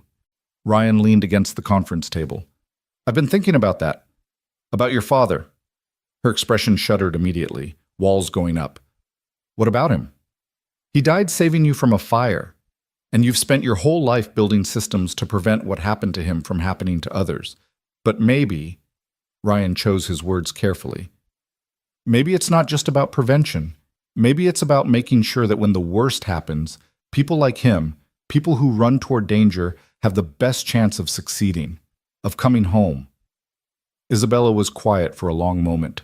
When she spoke, her voice was thick with emotion. He didn't come home. He got me out. But he went back in for our neighbor's cat. A stupid, scared cat. The house collapsed before he made it out. She looked away. For years I was so angry at him, for dying over a cat, for leaving me. But he couldn't help it. That's who he was. He saw something that needed saving and he didn't calculate the odds. He just acted. Like I did. Like you did. She met his eyes again, tears threatening but not falling. When I woke up on that lawn and saw you lying there, covered in burns, your son screaming for you, I saw my father. I saw that same impossible choice between safety and conscience. And I realized that I've been trying to build systems that would make that choice unnecessary. But that's wrong. People like you and him, you'll always make that choice. The best I can do is make sure you survive it. Ryan didn't know what to say to that. The weight of it pressed against his chest, the knowledge that he'd become a symbol of something larger than himself, a reminder of someone she'd lost. It was too much responsibility, too much meaning attached to what had been a split-second decision. But maybe that was the point. Maybe all the important decisions were split-second, made without time to consider consequences or symbolism or meaning. You just saw someone who needed help, and you either acted or you didn't. Everything else came after. Tell me about the board meeting, he said, changing the subject to something more manageable. What do I need to know? Isabella straightened, wiping at her eyes quickly, rebuilding her armor. There are 7 board members. 3 of them have been trying to force me out for the past year, convinced they can run the company better. 2 are loyal to me. 2 are undecided. The presentation needs to convince those 2 undecided votes that Project Phoenix is worth the investment. And if it doesn't, then the board might vote to shut down the project, maybe vote to remove me as CEO. She said it calmly, but Ryan could see the fear underneath. Hoffman and Pinnacle have been spreading rumors, making investors nervous. This presentation isn't just about Phoenix. It's about whether I keep control of the company my father's death inspired me to build. The stakes suddenly felt impossibly high. Ryan was just a mechanic who'd pulled someone from a fire. Now he was supposed to help save a multi-billion-dollar company from a corporate takeover? It was absurd. It was terrifying. It was exactly the kind of thing he'd decided last night to say yes to. Then we'd better make sure they say yes, Ryan said. They spent the rest of the afternoon preparing. Dr. Kim and his team compiled the test results into a presentation. Isabella worked with her communications director on the narrative, the story they'd tell about how Phoenix had evolved, and Ryan sat in the corner feeling increasingly out of his depth, until Isabella pulled up a chair beside him. "You're not going to give a speech," she said, reading his anxiety. "You're just going to answer questions honestly. When they ask why the system works now when it didn't before, tell them what you told me. When they ask why we need a mechanic on an engineering team, tell them about context and human intuition. Just be yourself, Ryan. That's all I'm asking." "What if being myself isn't enough?" "It was enough to save my life. It'll be enough for this." Torres picked him up at 5, driving him back to the house where Liam had apparently spent the day teaching the security team how to play Minecraft. Ryan found his son in the living room, 3 heavily armed guards watching intently as he explained the finer points of redstone engineering. "Your kid's a natural teacher," Torres said, grinning. "Martinez hasn't played a video game in 20 years and now he's building automated farms." That night, after Liam fell asleep, Ryan sat in the unfamiliar bedroom staring at his phone. He should call someone. Mrs. Chen to check on his house. Martinez at the auto shop to explain why he wouldn't be in for a while. His sister in Portland, who he hadn't talked to in months. Instead, he found himself looking at photos of his wife. Sarah, who'd died 3 years ago in a car accident so sudden and stupid that Ryan still sometimes forgot she was gone. She'd been the brave one, the dreamer. She'd have loved this insanity, the billionaire CEO, the corporate intrigue, the chance to build something meaningful. "I hope I'm doing the right thing," he whispered to her photo. "I hope you'd be proud." His phone rang. Isabella calling late again. "Can't sleep?" he asked. Apparently that's a thing now. She sounded tired but wired, that same electric energy from earlier. "I keep running through tomorrow's presentation, trying to anticipate every question, every objection. I'm driving myself crazy." "Want to know what I'm doing?" "Tell me." "Talking to a photo of my dead wife, asking if she'd approve of me getting mixed up with a billionaire and her corporate drama." Isabella laughed, a real laugh that sounded surprised out of her. "What do you think she'd say?" "That I'm an idiot, but she loves me anyway. That sometimes the craziest choices are the right ones. That life's too short to play it safe." Ryan looked at Sarah's frozen smile. She died on her way home from the grocery store. No warning, no goodbye. 1 minute she existed, and the next she didn't. Ever since then, I've been so careful, so focused on keeping Liam safe, on not taking risks, on just surviving. But maybe that's not what she'd want. Maybe she'd want me to live. Is that what this is? Living? I think so. Terrifying, expensive, dangerous living. But living. He paused. What about you? Is this living or just surviving? Isabella was quiet for so long he thought she might have hung up. Finally, I don't know anymore. I built this company to honor my father, to prevent what happened to him. But somewhere along the way it stopped being about saving lives and started being about winning. About being successful enough that I could prove his death meant something. And now Hoffman is trying to take it all away, and I'm realizing I don't even know if I want to keep fighting for it. But you are fighting. Why? Because you reminded me why it mattered. Standing in your kitchen, telling me that kindness still exists. I hadn't felt that in years, Ryan. Hope. Real, actual hope that the world could be better. Her voice cracked slightly. I'm fighting because I want to be the person you think I am. Does that make sense? It made perfect sense. Terrifying, vulnerable, honest sense. Tomorrow's going to work out, Ryan said. The board's going to see what I see, that you're building something that matters. That Phoenix isn't just technology, it's proof that we can make the world a little less dangerous, a little kinder. And if they don't see it, then we make them see it, together.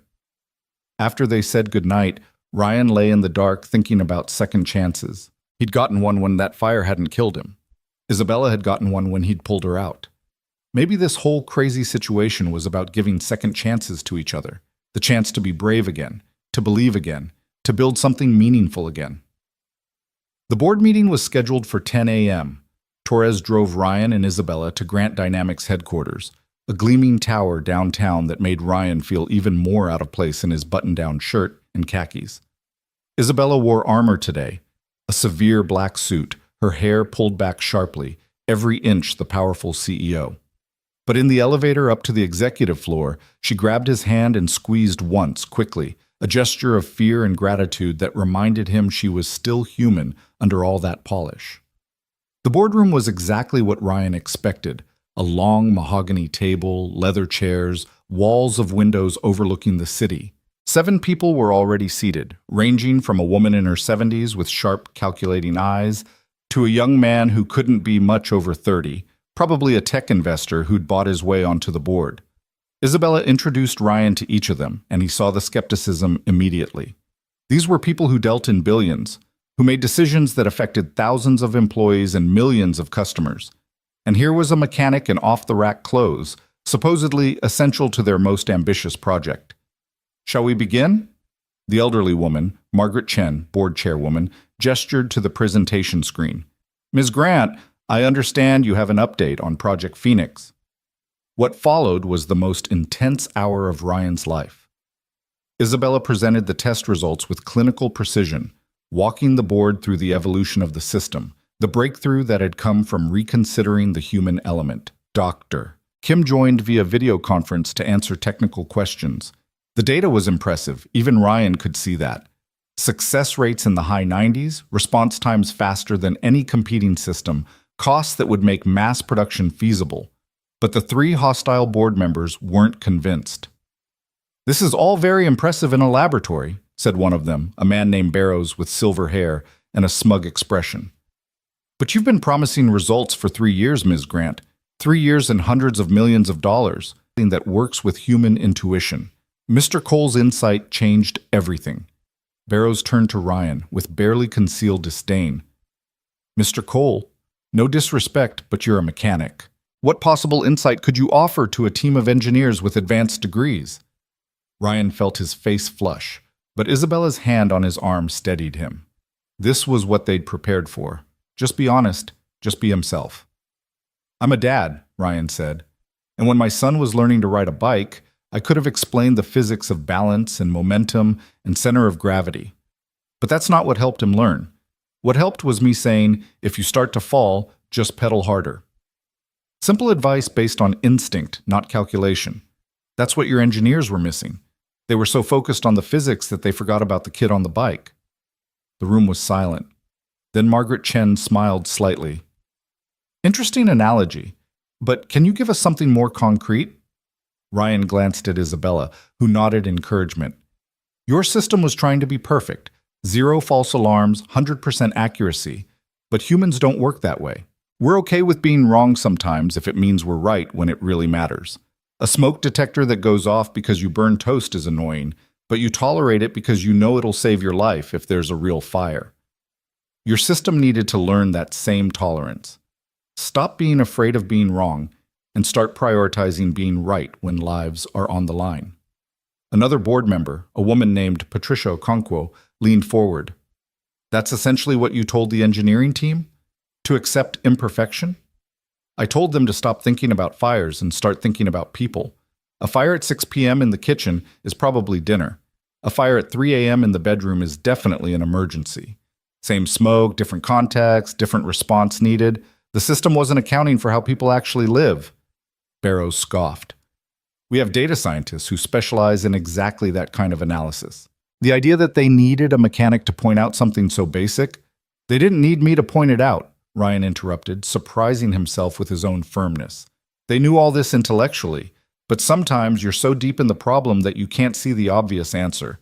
I'm not smarter than your engineers, I just had fresh eyes." "Fresh eyes that cost us another $100 million in development," Barrows shot back.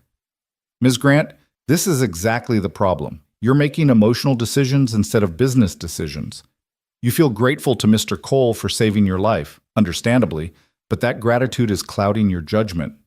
Bringing him onto the team, giving him equity, restructuring our most expensive project based on his hunches, They're not hunches, Isabella said coldly.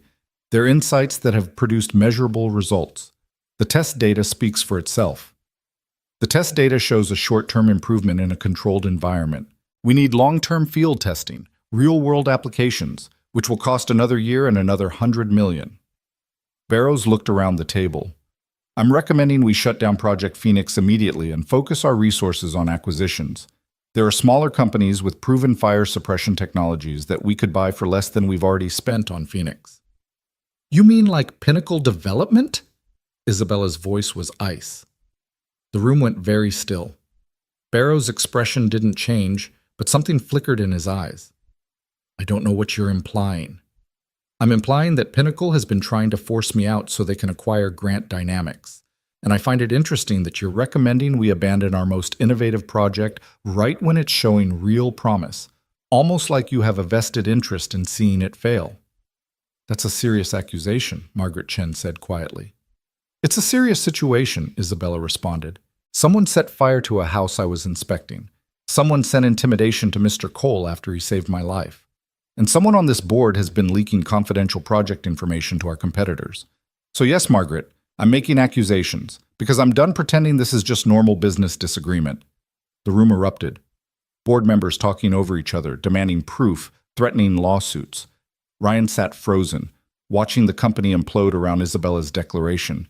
This was corporate warfare, and he was hopelessly out of his depth. Then Barrows stood up, his face red. This is absurd. I've served on this board for 8 years. My reputation is beyond question. The fact that you're making these paranoid claims shows exactly why you're unfit to lead this company, Ms. Grant. You're emotional, impulsive, and you're letting personal relationships compromise your business judgment. Sit down, Thomas. Margaret Chen's voice cut through the chaos like a blade. Everyone fell silent. The old woman looked at Barrows with an expression Ryan couldn't quite read. I was wondering when this would come up. I've known about your dealings with Pinnacle for 6 weeks. I've been building a case, gathering evidence. I was planning to address it in executive session next month, but since Ms. Grant has forced the issue, let's address it now. Barrows went pale. Margaret, I don't know what you think you know. I know you've been accepting consulting fees from Pinnacle while sitting on our board. I know you've shared confidential financial information with their executives. I know you've been actively working to undermine Ms. Grant's leadership. Margaret's voice was calm but lethal. What I don't know is whether you were involved in the arson. That's for the authorities to determine, but your time on this board is over, effective immediately. Security will escort you out. 2 guards appeared at the door as if summoned. Barrows looked around the table, seeing no support, no sympathy. This is illegal termination. You'll hear from my lawyers. I'm sure we will. They can contact our legal department. Margaret nodded to the guards, and they escorted Barrows out. His protests echoed down the hall until a door closed, cutting them off abruptly. The remaining board members sat in stunned silence. Finally, Patricia Okonkwo spoke. Well, that was dramatic. Margaret, did you really know for 6 weeks? I had suspicions for longer, concrete evidence for 6 weeks. Margaret looked at Isabella. I apologize for not bringing this to you sooner. I wanted to be absolutely certain before making such a serious allegation. Corporate espionage is difficult to prove. Is Pinnacle behind the fire? Isabella asked. I don't have proof of that, but Thomas's involvement with them establishes a pattern of aggressive behavior. The authorities are investigating. Margaret folded her hands on the table. Now, setting aside that mess, let's return to Project Phoenix. I've reviewed the test results and I'm impressed. But Thomas raised a valid concern, even if his motives were corrupt. We need field testing, real-world applications. Ms. Grant, what's your timeline? Isabella exhaled slowly, composure returning. 6 months for initial field trials. We have relationships with fire departments in 3 cities willing to test prototypes. Another 6 months to refine based on their feedback. Then we can begin production. And if the field trials fail, then we shut it down, Isabella said, the words clearly painful. If it doesn't work in real-world conditions, it doesn't work. But I believe it will. Because it's not just technology anymore. It's technology that understands people. Margaret looked at Ryan. Mr. Cole, you've been quiet during all of this drama. Do you believe Project Phoenix will succeed? Every eye in the room turned to him. Ryan thought about the miniature house, about smoke and fire, and split-second decisions. He thought about his son, about teaching him that building things that mattered was worth the risk. He thought about Isabella's father, running back into a burning house for a scared cat, because that's what decent people did. Yes, he said simply, because it's not about perfect technology. It's about giving people like firefighters and fathers the best chance to do their jobs and come home alive. That's worth 6 months of field testing. That's worth the risk. Patricia smiled. Well said. I vote we approve the field testing phase, 6 months, with monthly progress reports. If results are promising, we move to production. If not, we shut down the project with no recriminations. One by one, the other board members voted. The two loyal to Isabella voted yes immediately. The undecided board members looked at each other, then both voted yes. With Barrows gone, the vote was unanimous. Margaret stood, signaling the meeting's end. Ms. Grant, you have your 6 months. Don't waste them. Mr. Cole, it was interesting to meet you. Perhaps there's something to this idea of bringing fresh eyes to old problems. As the board filed out, Isabella sagged slightly, the adrenaline draining. We did it. You did it, Ryan corrected. I just sat there looking confused. You gave them something to believe in. That's more than data and projections. That's hope. She looked at him with an expression he couldn't quite read. Thank you, Ryan. Again. They left the boardroom together, walking through the executive floor where assistants pretended not to stare. In the elevator, finally alone, Isabella leaned against the wall and closed her eyes. I thought I was going to lose everything today, she admitted quietly. The company, Phoenix, all of it, and then Margaret exposed Barrows, and suddenly I have 6 months to prove this works. You'll prove it. We'll prove it, she corrected, opening her eyes. You're part of this now, for better or worse. The elevator doors opened onto the lobby. Outside, the city continued its normal rhythm. People walking, cars passing, life happening everywhere. Ryan thought about his own small life, his house on Maple Street, his job at the auto shop. All of it waiting for him, unchanged. Except he had changed, and he couldn't go back to pretending he hadn't. Isabella, he said as they reached the exit. That night in the fire, when you woke up on the lawn, what did you say? I saw your lips move, but I couldn't hear you. She stopped, her hand on the door. For a moment, she didn't answer. Then, so quietly he almost didn't hear. I said, please don't let me have survived this for nothing. I thought I was dying, and all I could think was that my father had died saving me, and if I died now, his sacrifice would have been meaningless. But then I realized I wasn't dying. You'd saved me, and I had to figure out what to do with this second chance. Have you figured it out? I'm starting to. She looked at him with those intelligent, haunted eyes. I think maybe it's this, building something that saves lives, working with someone who reminds me why it matters, actually living instead of just surviving. They walked out into the afternoon sun, and Ryan felt the weight of everything that had happened settle on his shoulders. The fire, the rescue, the threats, the board meeting. All of it had led here, to this moment, standing outside a building where decisions worth millions of dollars were made every day. His phone rang. Torres. From the house. Ryan, it's Liam. He's fine. Don't panic, but he's asking for you. He had a nightmare about the fire, woke up scared. I think he needs his dad. Ryan's heart clenched. I'm coming. 20 minutes. He hung up and turned to Isabella. I have to go. Liam needs me. Of course. Go. She touched his arm briefly. Ryan, what you said in there about being a dad first, that's why this is going to work. Because you never forget what actually matters. Torres was waiting with the car. During the drive back to the house, Ryan thought about Liam scared and asking for him, about being the kind of father who came when called, who made his son feel safe even when the world was dangerous and confusing. That mattered more than board meetings or billion-dollar projects or any of it. But maybe, just maybe, he could do both. Maybe he could be a good father and also build something meaningful. Maybe those things weren't contradictory. Maybe they were the same thing looked at from different angles.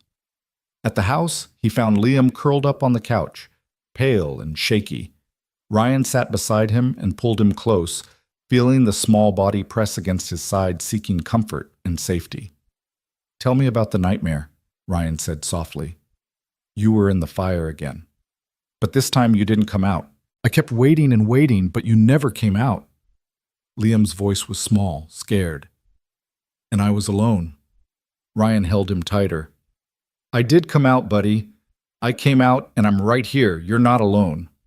But what if next time you don't?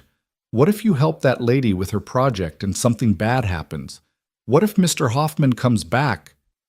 These were reasonable fears, rational fears. Ryan couldn't promise nothing bad would happen. He couldn't guarantee absolute safety. Life didn't work that way, as Sarah's sudden death had proven. "I can't promise nothing bad will ever happen," Ryan said honestly. "But I can promise that I will always do everything in my power to come home to you. And I can promise that what I'm doing with Isabella matters. We're building something that will help protect people, help make sure other dads make it home to their kids. Doesn't that seem worth it?" Liam thought about this, his child's mind wrestling with complex ideas. "Is that why you went into the fire? To make sure other people's dads come home?" "No, I went into the fire because someone needed help, and I could give it. But now with Phoenix, we can help even more people. We can make the tools that keep firefighters and families safe. That's a different kind of helping, but it's just as important." "Okay," Liam said finally. "But Dad, can we maybe help people with things that aren't on fire? Like, I don't know, building playgrounds or something?" Despite everything, Ryan laughed.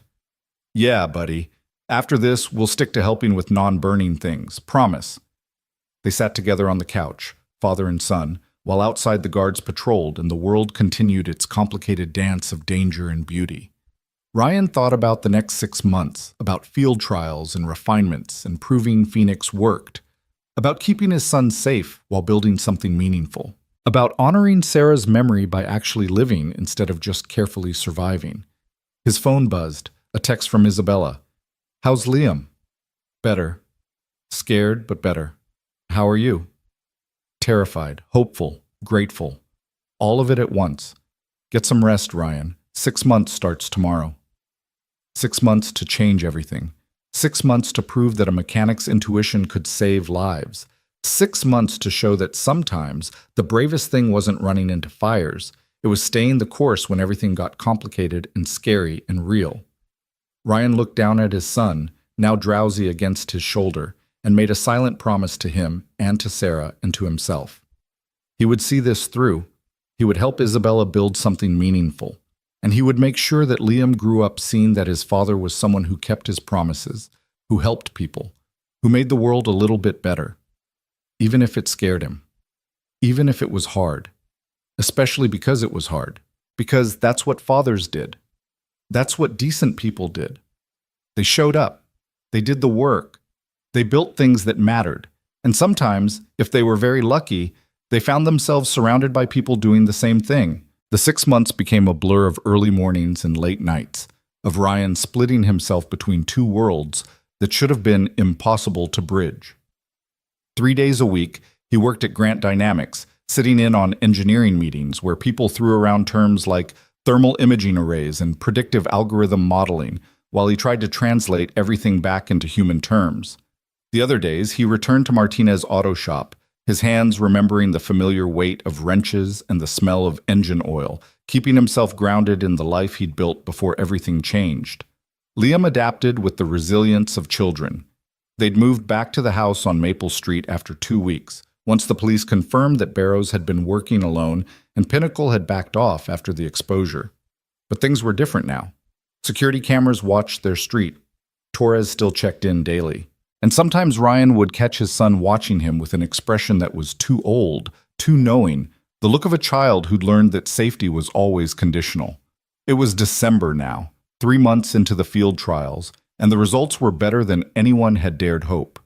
The fire departments in Chicago, Seattle, and Austin had installed Phoenix prototypes in select residential areas, neighborhoods that had high fire rates but couldn't afford the luxury fire suppression systems that protected wealthy districts.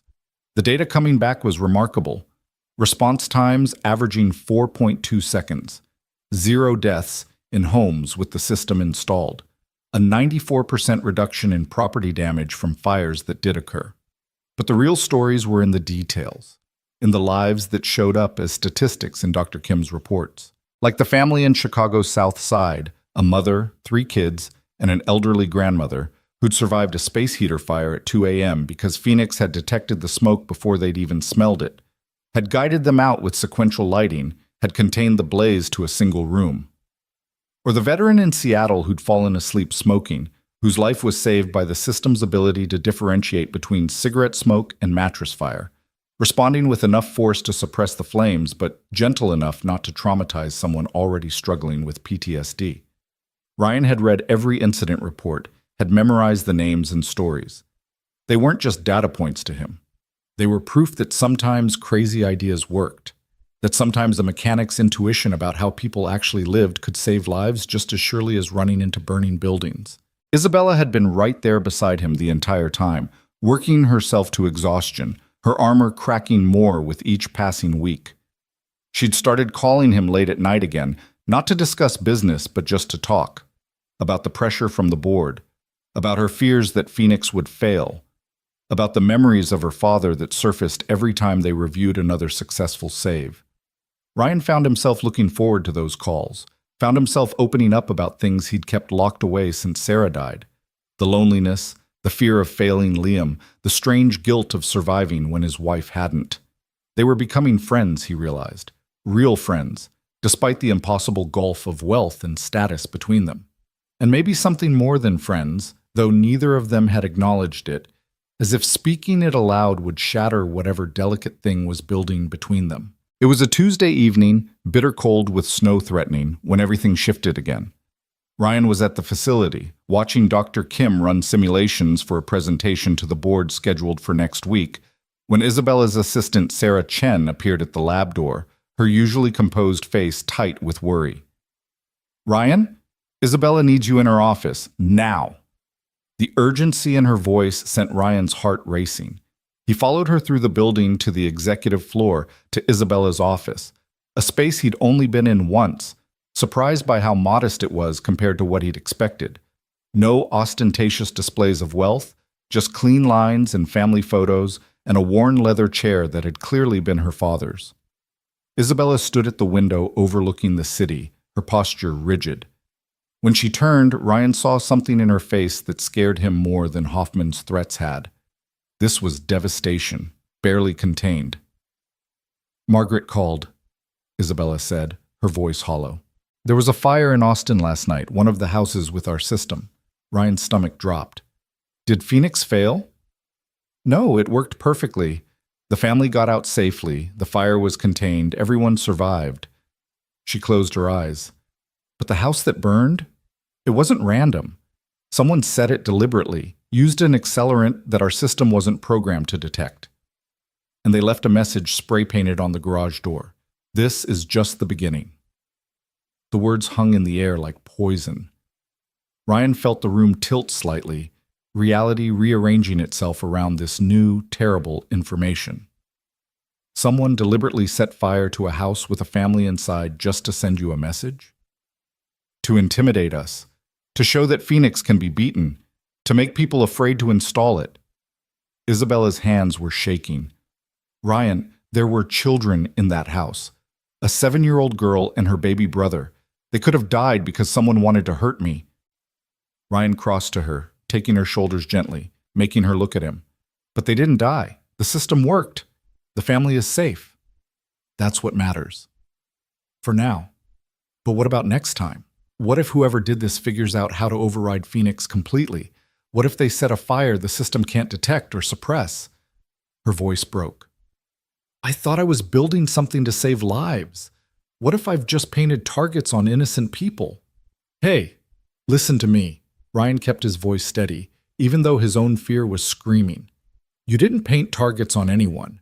Whoever did this, they're responsible for their own actions, not you. And we're going to find them and stop them before they can hurt anyone else." "How? The police in Austin have no leads, no witnesses. Professional arson, they're calling it. Could be anyone." Ryan thought fast, his mind racing through possibilities. "It's not anyone. It's someone with access to information about the field trial locations. Someone who knows which houses have the system installed. That's a pretty small list. Isabella's eyes widened. The field trial data is confidential. Only people inside Grant Dynamics or the participating fire departments should have that information. And Barrows is in jail awaiting trial, so either he leaked it before he was arrested, or there's someone else inside your company working against you.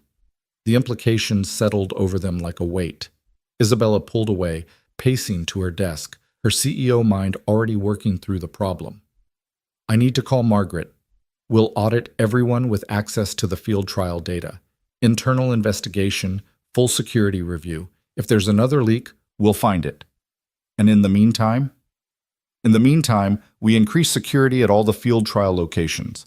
I'll hire private protection for the families, coordinate with local police. Whatever it takes to keep people safe. She looked at Ryan, vulnerability showing through the cracks in her armor. I can't let anyone else get hurt because of me. I can't, Ryan. He wanted to comfort her, wanted to promise that everything would be okay, but he'd learned that hollow promises helped no one. Then we'll make sure they don't. Together. The next week was a nightmare of investigations and security protocols and media management. The Austin fire had hit the news, local at first, but then picked up nationally when someone leaked that it involved the controversial new fire suppression system from Grant Dynamics. The headlines were brutal. Miracle Fire System targeted by arsonist, and tech CEO's innovation becomes terror target.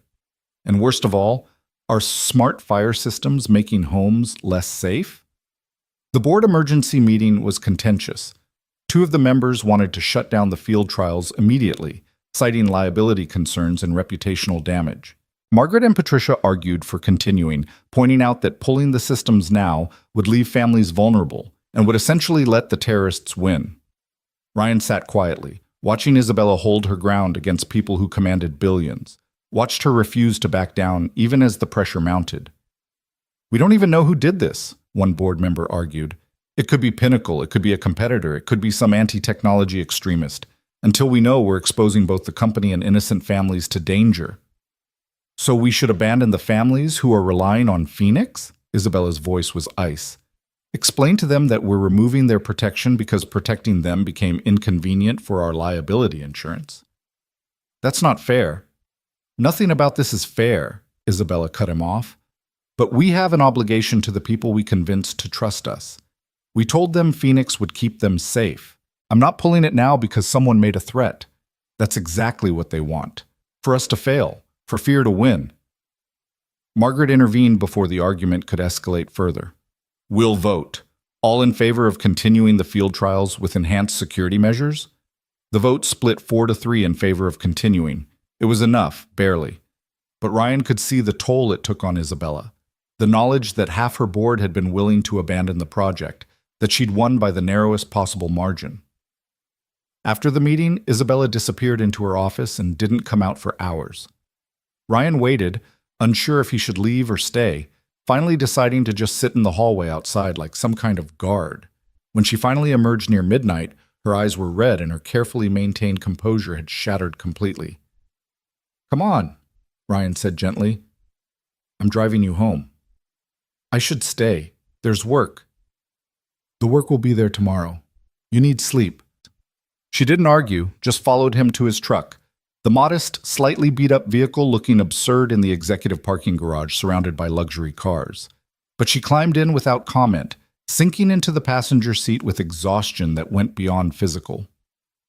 They drove in silence through the city, past the late-night diners and closed shops, past the neighborhoods where families slept peacefully, unaware of the corporate battles being fought over their safety. Finally, Isabella spoke. My father used to say that doing the right thing never feels the way you expect it to. That it's not heroic or satisfying. It's just hard and scary and you do it anyway because the alternative is worse. She looked out the window.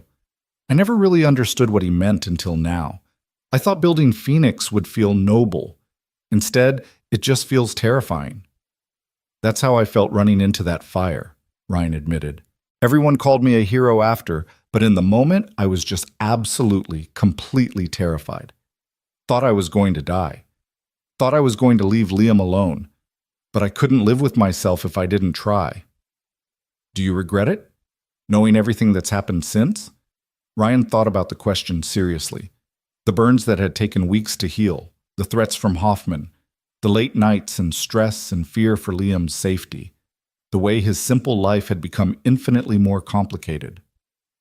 No, he said finally, because on the other side of all that fear and complication, there's you, there's Phoenix, there's families in Chicago and Seattle and Austin who are alive because we didn't give up.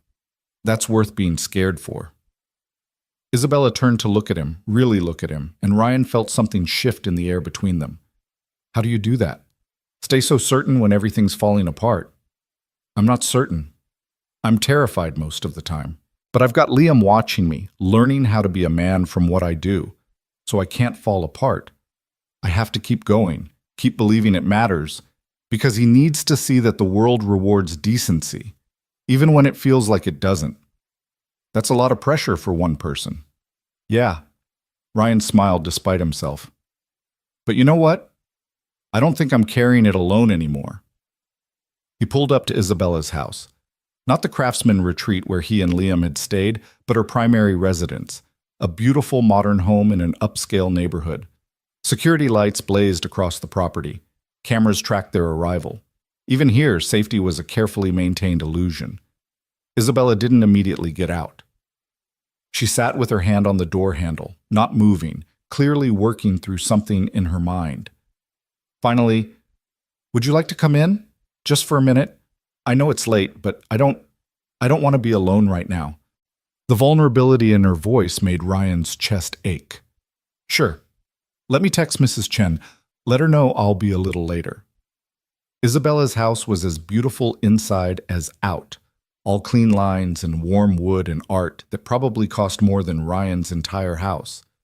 But there were personal touches too, photos of her father in his firefighter gear, a worn baseball glove in a display case, books piled on every surface, half read and clearly loved.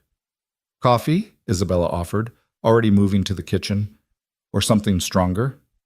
Coffee's good. She made it with the kind of precise, practiced movements of someone who did this every night, who found comfort in the ritual. They sat at her kitchen island, expensive cups of excellent coffee between them, the silence comfortable now instead of awkward. Can I ask you something personal? Isabella said after a while. Sure. Your wife, Sarah, how did you know it was okay to let someone else in after she died? How did you know you weren't betraying her memory? The question caught Ryan off guard. He thought about it carefully, wanting to give her an honest answer. I don't know that I did know. For a long time, I was just surviving, getting through each day for Liam, not really living. And then I met you, and suddenly I was doing more than surviving. I was building something, believing in something, feeling things I hadn't felt in years. And I realized that Sarah would be angry if I spent the rest of my life in that grief prison. She'd want me to live, to be happy, to find purpose again. But how do you know? Because I knew her. And she was generous and loving, and she wanted good things for me, even after she was gone. Ryan met Isabella's eyes.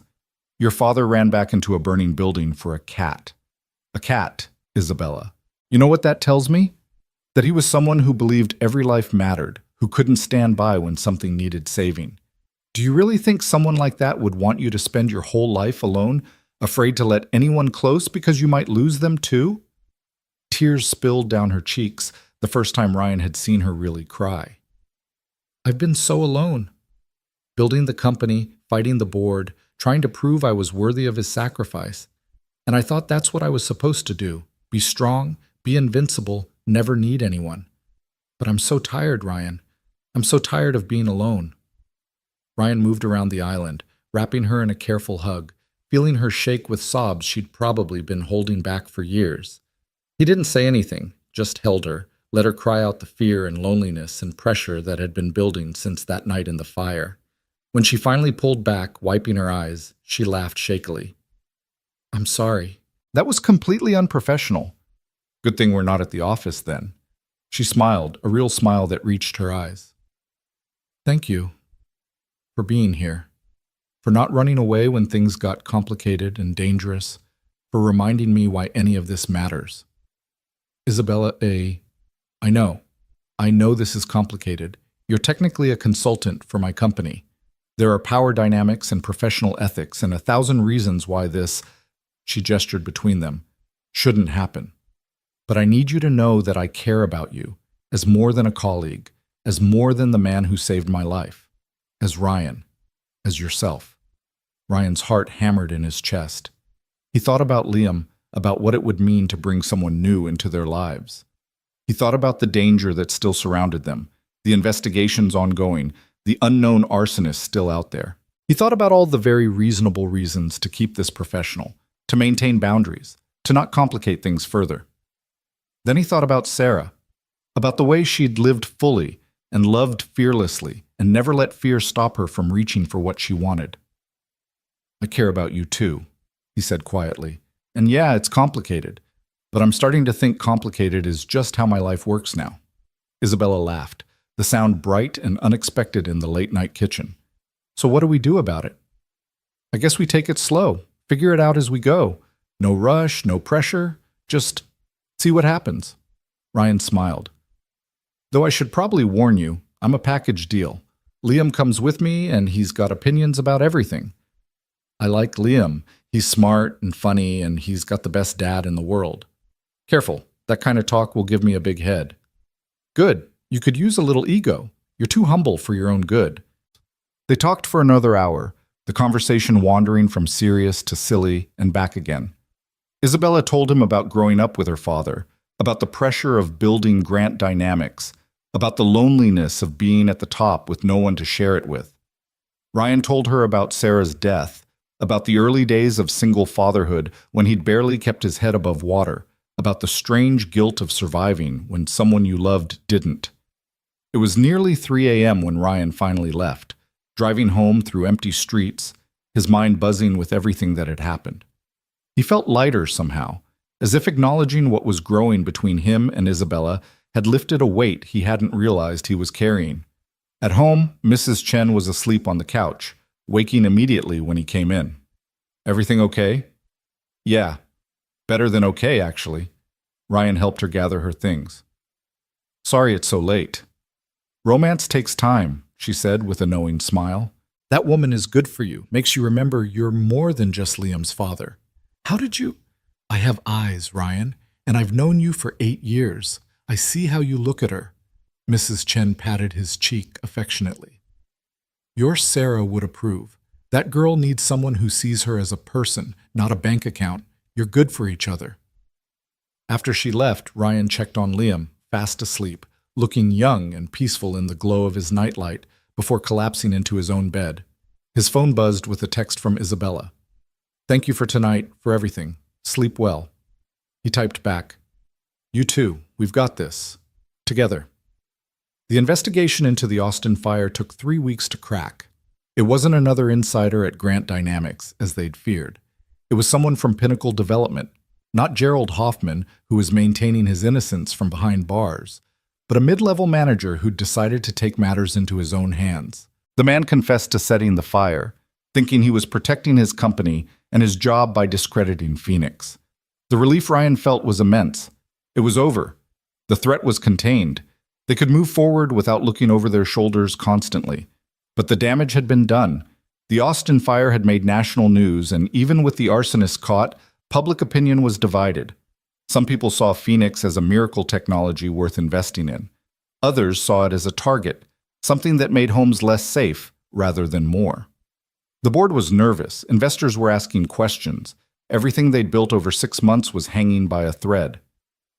The final presentation to the board was scheduled for a cold January afternoon, 6 months to the day after they'd gotten approval for the field trials. This time, Ryan wasn't just observing. He was presenting alongside Isabella and Dr. Kim, showing the board not just data, but stories, the faces and names of people who were alive because Phoenix had worked. The boardroom was packed. All 7 members were there, plus investors, plus media representatives who'd been invited to witness what Isabella had promised would be a major announcement. Ryan's hands shook as he stood at the podium, looking out at all these powerful people whose decisions would determine whether their work had mattered. My name is Ryan Cole, he began, his voice steadier than he felt. 6 months ago, I was just a mechanic who happened to pull someone from a fire. I didn't know anything about advanced technology or corporate strategy. I still don't, really, but I know about people. And I know that every number in Dr. Kim's data represents a real person, someone's parent or child or friend who got to wake up this morning because Phoenix worked. He clicked to the first slide, a photo of Maria Santos and her 3 children, the family from Chicago's South Side. This is Maria, single mother, works 2 jobs to keep her family fed. She installed Phoenix because it was free through the field trial program, and she'd always been terrified of house fires. On November 23rd at 2:17 a.m., a space heater in her bedroom malfunctioned. Phoenix detected the smoke formation before it was visible, activated the alarm, and guided her family out using sequential lighting. The fire suppressed before it could spread beyond one room. Without Phoenix, the fire department estimates they would have had maybe 2 minutes to evacuate before the smoke became lethal. Maria told me that Phoenix gave her family a future. That's not just data, that's everything. He went through 5 more stories: the veteran in Seattle, an elderly couple in Austin, a family with a disabled child in Chicago. Each one a life saved, a disaster averted, proof that what they'd built actually worked in the real world. When he finished, the boardroom was silent. Margaret Chen had tears in her eyes. Even the skeptical investors looked moved. Isabella stood, taking her place at the podium. 6 months ago, you gave me a chance to prove that Project Phoenix was more than just expensive idealism. Today, I can tell you that it works. 94% reduction in fire deaths in homes where it's installed. 97% reduction in property damage. Response times that beat every competing system on the market. And most importantly, real human beings who are alive because we didn't give up. She clicked to a new slide, a production timeline and pricing structure. We're ready to move to full-scale production. We have manufacturing partners lined up, distribution agreements with major home builders, and interest from insurance companies willing to subsidize installation costs. But more than that, we have something no other company can offer. We have technology that thinks about people first, that was built by a team that includes mechanics and engineers and everyone in between. We have technology with a soul. Patricia Okonkwo raised her hand. Ms. Grant, the arson incident in Austin. How do we address concerns that Phoenix makes homes targets? By being honest, Isabella said firmly. Yes, someone tried to discredit our system. And yes, Phoenix couldn't detect a sophisticated accelerant it hadn't been programmed to recognize. But the system still worked, the family still survived, and we've now updated the detection algorithms to recognize that accelerant and hundreds of others. We made Phoenix stronger because someone tried to break it. That's how innovation works. Not in laboratories, but in the real world where things go wrong and we adapt. The board members exchanged glances. Margaret stood. I've seen enough. All in favor of moving Project Phoenix to full production? 7 hands raised. Unanimous. The room erupted in applause. Investors were already pulling out phones, making calls. Media representatives were typing furiously, and Isabella just stood there looking stunned, as if she'd expected failure right up until the moment of success. Ryan caught her eye across the room and smiled. They'd done it. Against corporate sabotage and arson and doubt and fear, they'd actually done it. After the presentation, after the congratulations and the media interviews and the celebration champagne, Isabella found Ryan in the hallway outside the boardroom. Without a word, she hugged him, fierce and grateful and joyful. We did it, she whispered. Ryan, we actually did it. You did it. I just asked stupid questions.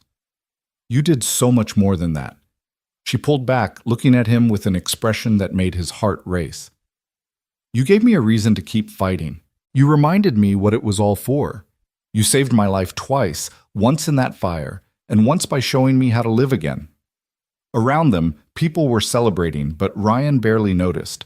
It was just him and Isabella standing in a hallway in a building where they'd spent 6 months building something impossible, looking at each other and seeing possibility. So what happens now? Ryan asked. Now we go into production. We hire more staff, we change building codes and insurance policies, and make Phoenix standard in every new home in America. Isabella smiled. And maybe, if you're interested, you could come work for me full-time. Not as a consultant, as a partner. Vice President of Human-Centered Design, or whatever title you want. Ryan laughed. That's quite a promotion from auto mechanic. You're not just an auto mechanic. You're someone who understands how technology needs to serve people, not the other way around. I need that perspective in my company. I need you. Can I think about it? Talk to Liam? Of course. Take all the time you need. Isabella squeezed his hand. But Ryan, however you answer, I hope you know that us working together, building something meaningful, it's been one of the best things in my life. Thank you. That night, Ryan sat with Liam at their kitchen table, eating pizza and trying to figure out how to explain that their lives were about to change again. So Isabella wants you to work for her all the time? Liam asked around a mouthful of pepperoni. Yeah, big job, good money, important work. Would we have to move? No, we'd stay right here. I'd just go to her office instead of the auto shop. Liam considered this seriously. Would you be happy? The question startled Ryan. What do you mean? You always look happy when you talk about Phoenix, about the people you're helping. You never look that happy fixing cars. Liam met his father's eyes. Mom always said you should do work that makes you excited to wake up in the morning. Does Phoenix do that? Ryan felt his throat tighten with emotion. 8 years old, and his son was already wiser than most adults. Yeah, buddy, it does. Then you should do it. Take the job. Help Isabella save more people. Liam grinned. Plus, she's pretty, and she likes you. And you like her. I'm not stupid, Dad. When did you get so smart? I've always been smart. You just don't notice because you're busy being a hero. They laughed together, and Ryan felt something settle in his chest. The certainty that this was the right path, scary and uncertain and completely different from the safe life he'd been building. But right. He called Isabella that night after Liam had gone to bed. I talked to Liam, he said. He thinks I should take the job, says I look happy when I talk about Phoenix. Smart kid. He could hear the smile in her voice. So is that a yes? That's a yes, on one condition. Name it. We take this thing between us slow, really slow. Liam's been through a lot, and I won't bring someone into his life unless I'm sure it's serious and lasting. Can you be patient with that? Ryan, I've waited my whole life for someone who sees me as a person instead of a bank account. I can wait a little longer to do things right. She paused. But just so we're clear, I'm very serious about you, about us. I'm not going anywhere. Good. Neither am I. They talked for another hour, making plans for his transition to Grant Dynamics, discussing how to navigate the relationship without making it awkward for the team, dreaming about where Phoenix could go next. It felt natural, comfortable, like something they'd been doing for years instead of months. When Ryan finally hung up and got ready for bed, he caught his reflection in the bathroom mirror. He looked different than he had 6 months ago. Older maybe, but also more alive. There was light in his eyes that had been missing since Sarah died. Purpose. Hope. Future. He thought about that night in October, about seeing flames and making the split-second decision to run toward danger instead of away. About dragging Isabella from the fire and collapsing on the lawn, certain he'd just made a terrible mistake. That choice had changed everything, had brought danger and complication and fear into his carefully controlled life.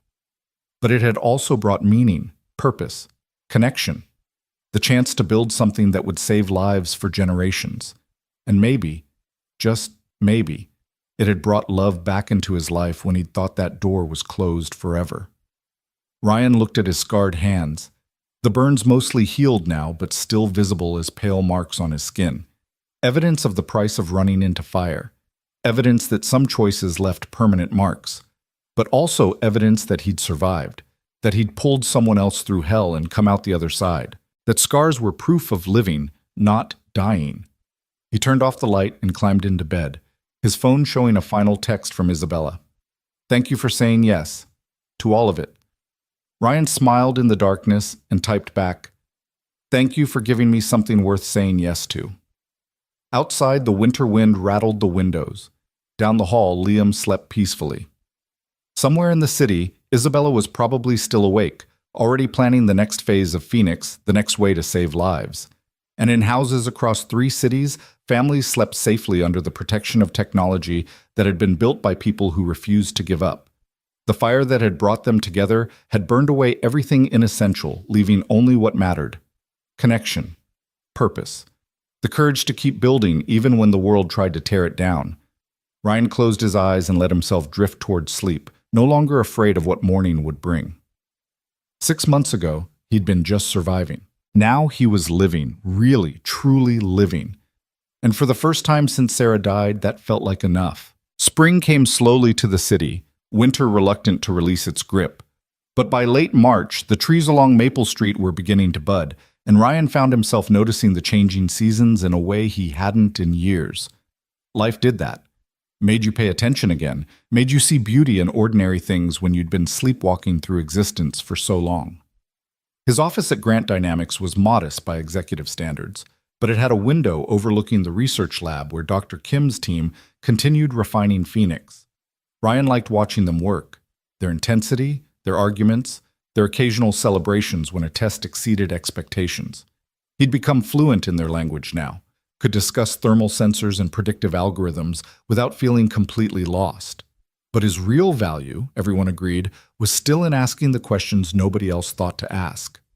Like 2 weeks ago, when the team had been frustrated by Phoenix's performance in mobile homes. The system worked perfectly in traditional houses, but struggled in the lighter construction and different airflow patterns of manufactured housing. The engineers had spent months trying to adjust the sensors, assuming it was a technical problem. Ryan had spent an afternoon visiting mobile home parks, talking to residents, watching how they actually lived. He'd come back with a simple observation: mobile homes moved. They settled, they shifted with temperature changes. They weren't as structurally rigid as traditional construction. Phoenix was trying to map a static environment that was actually dynamic. Dr. Kim's team had rebuilt their algorithms around that insight. Within a week, they'd solved the problem. Now Phoenix worked just as well in a trailer park as it did in a mansion, which meant they could protect the people who needed it most. The ones who couldn't afford expensive fire suppression systems, who lived in older buildings with outdated wiring and higher fire risk. Isabella had been right. Sometimes the solution wasn't more technology. Sometimes it was just understanding people better. His phone buzzed with a text from her. Board meeting ran late. Still coming to dinner? They'd been doing this for 3 months now. Careful, deliberate dates where they got to know each other without the pressure of work or crisis hanging over them. Movies and restaurants and long walks through the city. Conversations that lasted hours, ranging from silly to profound and back again. And always, they ended the evening with Isabella dropping Ryan at home, no matter how much they both wanted more. Because Liam came first. Because rushing would be a mistake. Because some things were worth doing right, even when it was hard. Ryan texted back, "Already at the restaurant. Liam's with Mrs. Chen. Take your time." He was nursing his second coffee when Isabella finally arrived, looking harried and frustrated in a way that was becoming more common. The board was pushing her hard on expansion timelines, wanting to capitalize on Phoenix's success as quickly as possible. But Isabella refused to cut corners, refused to sacrifice quality for speed. It was creating tension. "Sorry I'm late," she said, sliding into the booth across from him. Margaret wanted to argue about manufacturing costs. Again. How bad? She wants to source cheaper sensors from an overseas supplier, says it'll cut production costs by 30%. Isabella's jaw was tight. I told her absolutely not. We tested those sensors. They fail twice as often. I'm not compromising Phoenix's reliability to improve our profit margins. Ryan reached across the table, taking her hand. You made the right call. I know, but it's exhausting, fighting this battle every single day. Sometimes I wonder if I'm just being stubborn, if maybe they're right and I'm letting perfection become the enemy of good enough. You're letting standards prevent mediocrity. That's different. Ryan squeezed her hand. Phoenix saves lives because it doesn't cut corners. The second you start compromising, you start risking people's safety. Margaret knows that. She just wants to see if you'll blink first. Isabella smiled tiredly. When did you get so good at corporate politics? I've had an excellent teacher. They ordered dinner and deliberately steered the conversation away from work. Isabella told him about a documentary she'd watched about deep-sea exploration. Ryan told her about Liam's latest obsession with learning guitar, the terrible sounds coming from his bedroom at all hours.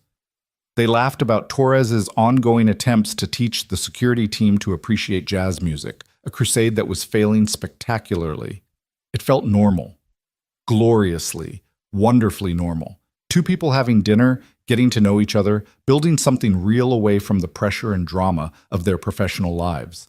But as they were finishing dessert, Isabella's expression turned serious. "Can I ask you something?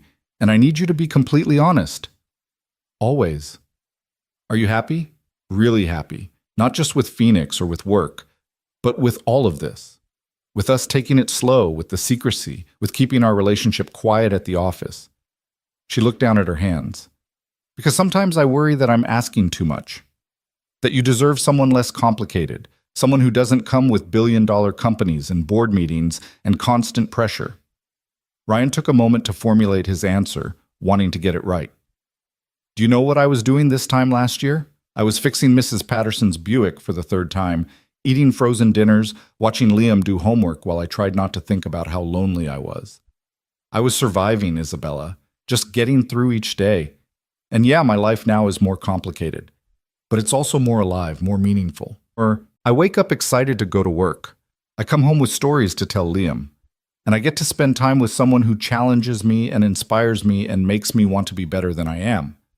But the slowness of it, the secrecy, is protecting something worth protecting," Ryan interrupted gently. "I don't want to be the VP who's dating the CEO. I don't want office gossip about whether I got my job through personal connections. And more than that, I need to know that what we're building is real before I bring Liam fully into it. He's already been through so much loss. I can't introduce him to someone who might not stay." "I'm staying," Isabella said fiercely. "Ryan, I need you to understand. I'm not going anywhere. This isn't casual for me. This isn't a phase or a distraction. She paused, seeming to gather courage. "You're the first person since my father died who's seen me as just Isabella. Not the CEO, not the billionaire, not the face of Grant Dynamics. Just me, and I love you for that. I'm in love with you." The words hung in the air between them, terrifying and exhilarating. Ryan's heart hammered against his ribs. He'd known, of course, had felt it building between them for months, but hearing it said aloud made it real in a way that was both wonderful and frightening. "I love you too," he said, the words coming easier than he'd expected. "I have for a while. I just didn't want to rush this, didn't want to push too hard too fast. But Isabella, I'm all in. Completely. Whenever you're ready to go public, to make this official, I'm ready too." Her eyes filled with tears, but she was smiling. "Really?" "Really. I think Liam's ready too. He asks about you constantly. Wants to know when you're coming to dinner, when he can show you his terrible guitar playing, when we can all watch movies together." Ryan grinned. "I think he's got a bit of a crush on you, honestly." Isabella laughed, wiping at her eyes. "Then maybe it's time we stopped hiding. Time we started building a real life together, all of us." They left the restaurant hand in hand, not caring who saw them, feeling lighter than they had in months. The spring air was cool but not cold, the city alive with people enjoying the evening. They walked without direction, just enjoying being together without the weight of secrecy. It was Isabella who spotted him first. Gerald Hoffman, standing on the corner with another man, both of them in expensive suits, both of them watching. Isabella's hand tightened in Ryan's, her whole body going tense. "We should go," she said quietly. But Hoffman had already seen them. He crossed the street with deliberate slowness, his companion following. Up close, Ryan could see that jail time hadn't been kind to him. He looked thinner, older, his expensive suit hanging a bit loose. "Ms. Grant," Hoffman said with poisonous politeness. "How nice to see you. I heard Phoenix got board approval. Congratulations." "What do you want, Gerald?" Isabella's voice was ice. "Just to deliver a message. The charges against me were dropped." "Insufficient evidence," the DA said. "Funny how that works when you have good lawyers." Hoffman smiled, showing teeth. "And Pinnacle is still very interested in acquiring Grant Dynamics. In fact, we're more interested than ever now that you've proven the technology works. We're prepared to make a very generous offer. Not interested. You should be, because the alternative is that we develop our own version of Phoenix. We've already filed patents on similar technology. We have engineers who've studied your system extensively. Hoffman's smile widened. Of course, they studied it during the field trials, when your security was so focused on outside threats that you didn't notice the ones already inside. Ryan felt Isabella trembling beside him, rage and fear warring in her. You had someone on the inside the whole time. I had someone very dedicated to Pinnacle's success, and while I was unfortunately detained, they were gathering very useful information. Technical specifications, algorithm details, manufacturing processes, everything we need to build our own system. Hoffman leaned in slightly. So here's your choice, Ms. Grant. Sell to us now at a premium price and walk away wealthy and intact. Or refuse, and watch us release a competing system that does everything Phoenix does, but cheaper and faster. Your board will lose faith, your investors will panic, and you'll lose everything you've built, including your precious company. That's theft, Ryan said, his voice low and dangerous. Industrial espionage. You're admitting to it right now. Am I? I'm simply discussing business possibilities.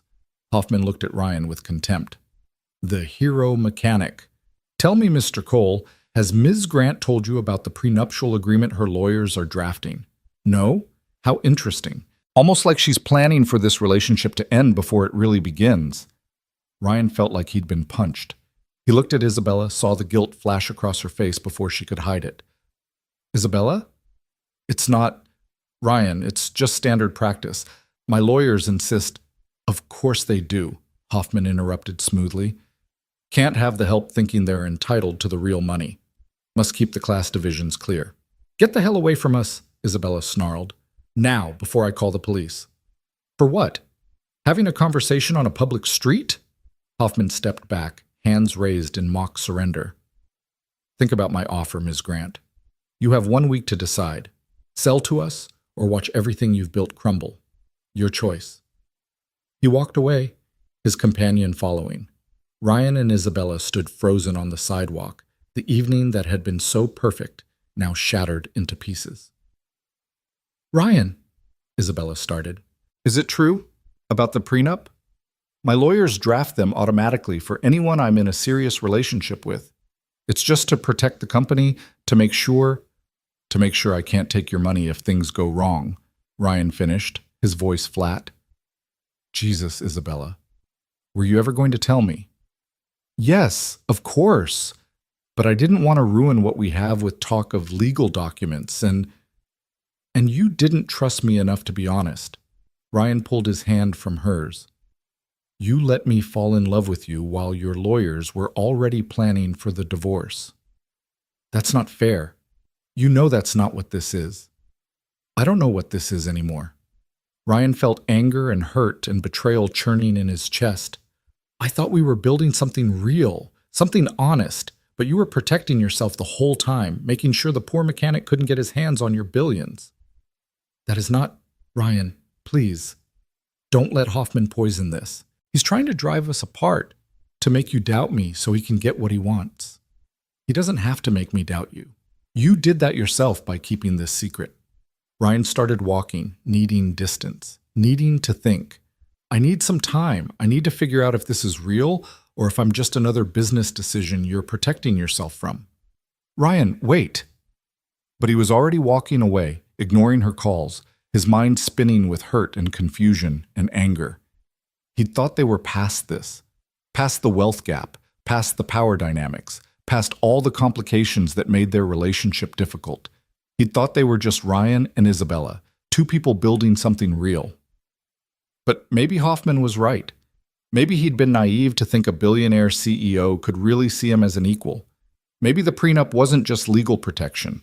Maybe it was proof that Isabella had never really believed this would last. Ryan walked for hours, eventually ending up back at his house. Mrs. Chen was waiting on the porch, concern on her weathered face. Liam's asleep. But Ryan, what happened? You look like someone died. Just realized I've been an idiot, Ryan said, trying for a smile and failing. Thanks for watching him. After Mrs. Chen left, Ryan sat in the dark living room, phone in hand, staring at the texts from Isabella that kept arriving, each one more desperate than the last, trying to explain, trying to make him understand. But all he could think about was Hoffman's smug smile, his contempt, his certainty that Ryan would never really belong in Isabella's world. He fell asleep on the couch and woke to Liam shaking him, concerned. "Dad, are you okay? You're still wearing your clothes from yesterday."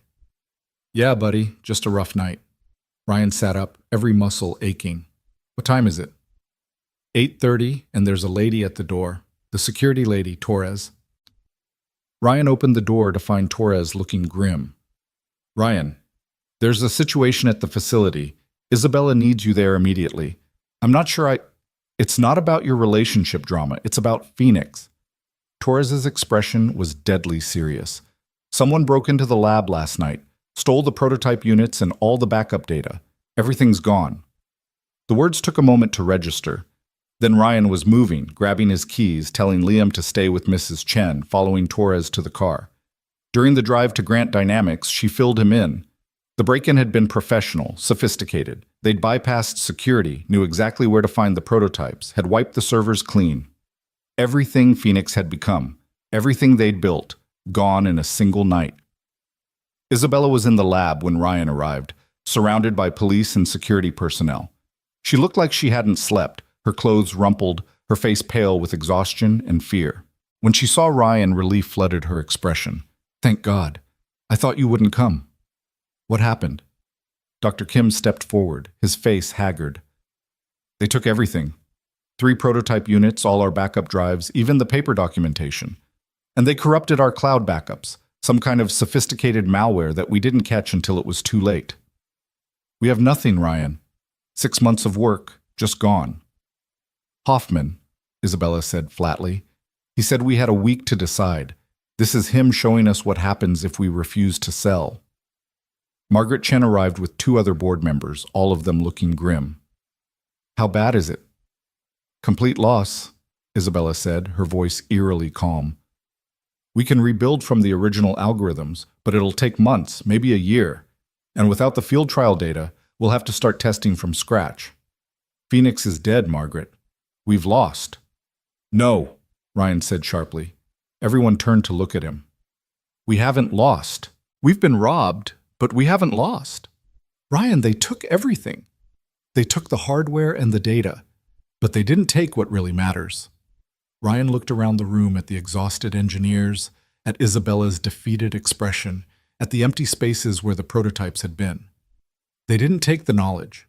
Dr. Kim and his team built those algorithms. They're still in their heads. And yeah, we lost the field trial data, but we know the system works. We have the published papers, the public reports, and we have something Hoffman and Pinnacle will never have. We understand why Phoenix works. Not just the how, but the why. That's not enough to... It's enough to start over, Ryan interrupted. It's enough to rebuild faster and better than before because we're not learning as we go this time. We know what works. We know the mistakes to avoid. And we know that people need this technology. He turned to Isabella. "You told me once that your father said doing the right thing never feels the way you expect. That it's just hard and scary, and you do it anyway. Well, this is hard and scary, but giving up, letting Hoffman win, that's worse." Isabella stared at him, something shifting in her expression. "You're right. God, you're right. We can rebuild. It'll be hell, but we can do it."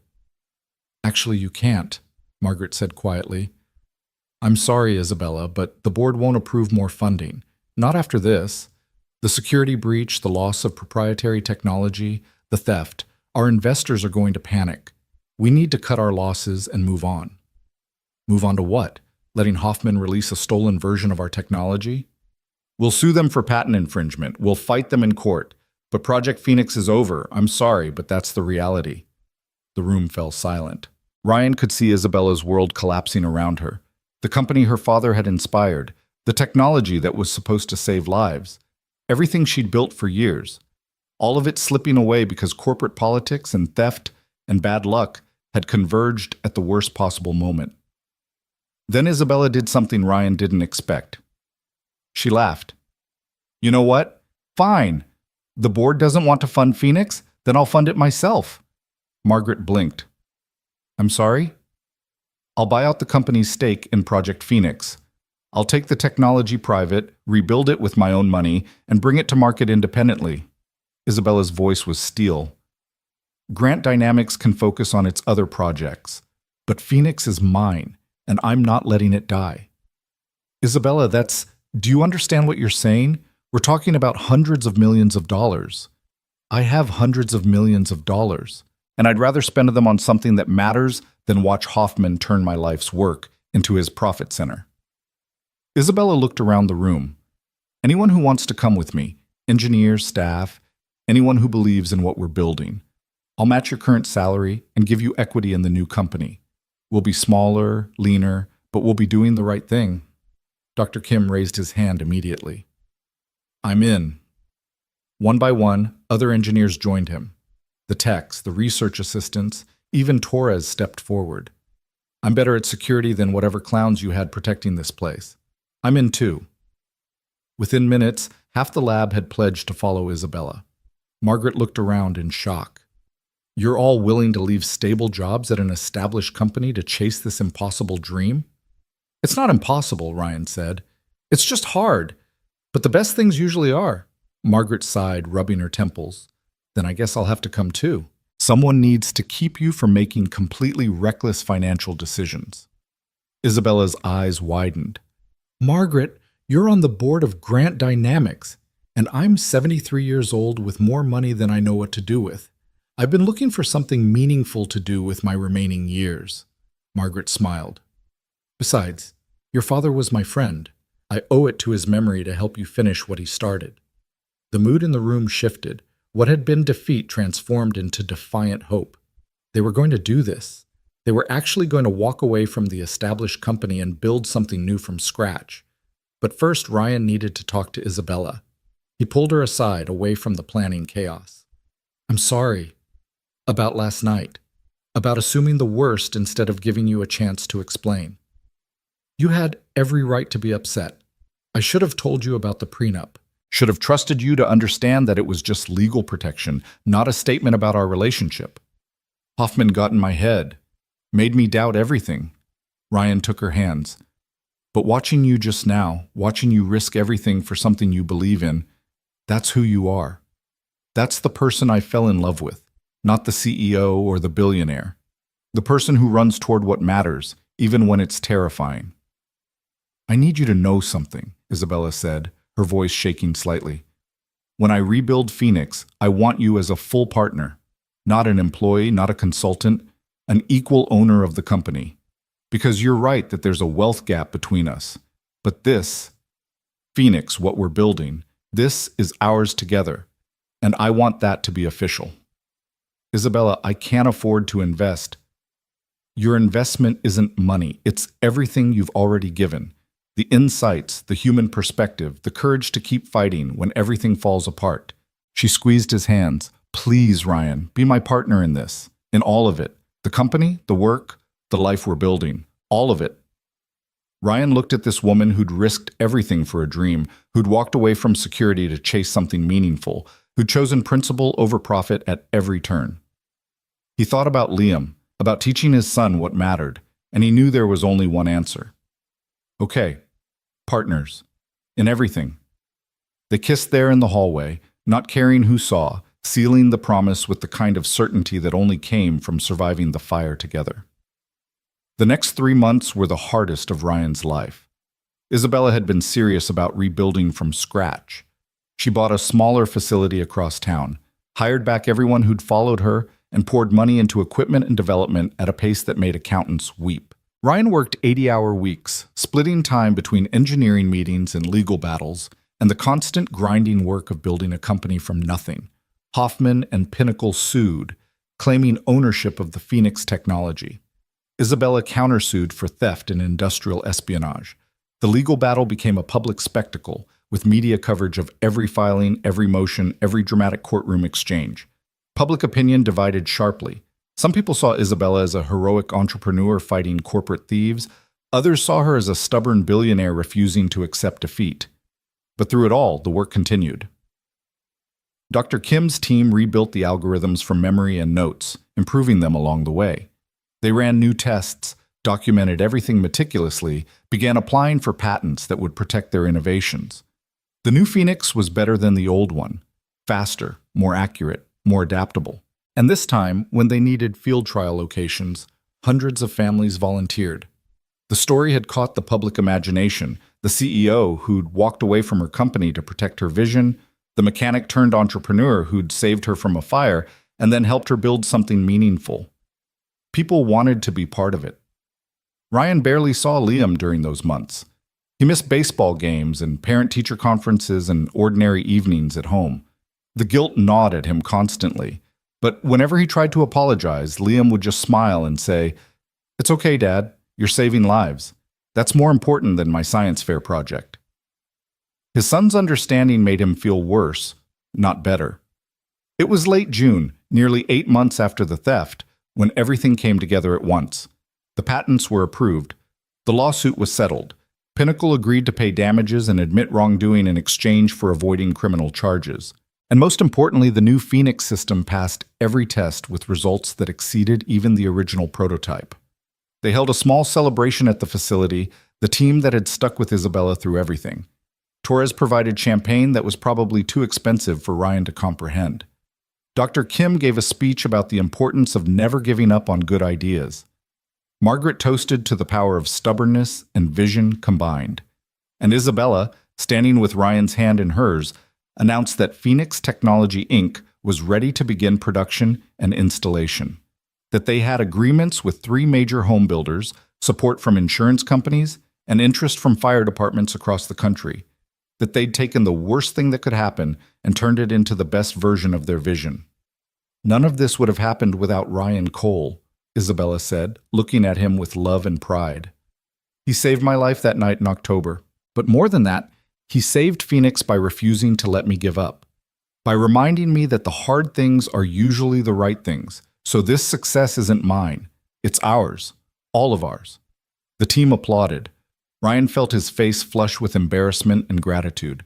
This wasn't the life he'd imagined a year ago, fixing cars and counting pennies and just trying to survive. This was something bigger. Something that mattered. After the celebration wound down, Isabella drove Ryan home in her new car. Nothing ostentatious, just a reliable sedan because she'd spent most of her liquid assets on rebuilding Phoenix, and practicality had become important again. They sat in his driveway, neither wanting the evening to end. "I have something for you," Isabella said, reaching into the back seat. She pulled out a small box, wrapped simply. "Open it." Inside was a gear from the original Phoenix prototype, one that had somehow survived the theft, probably because it was sitting on a shelf as a decoration rather than in the lab. It had been mounted in a glass frame with a small plaque that read, "Some fires burn to make room for something stronger." "I said that to you once, remember? That first time we talked after you turned down the money." Isabella's voice was soft.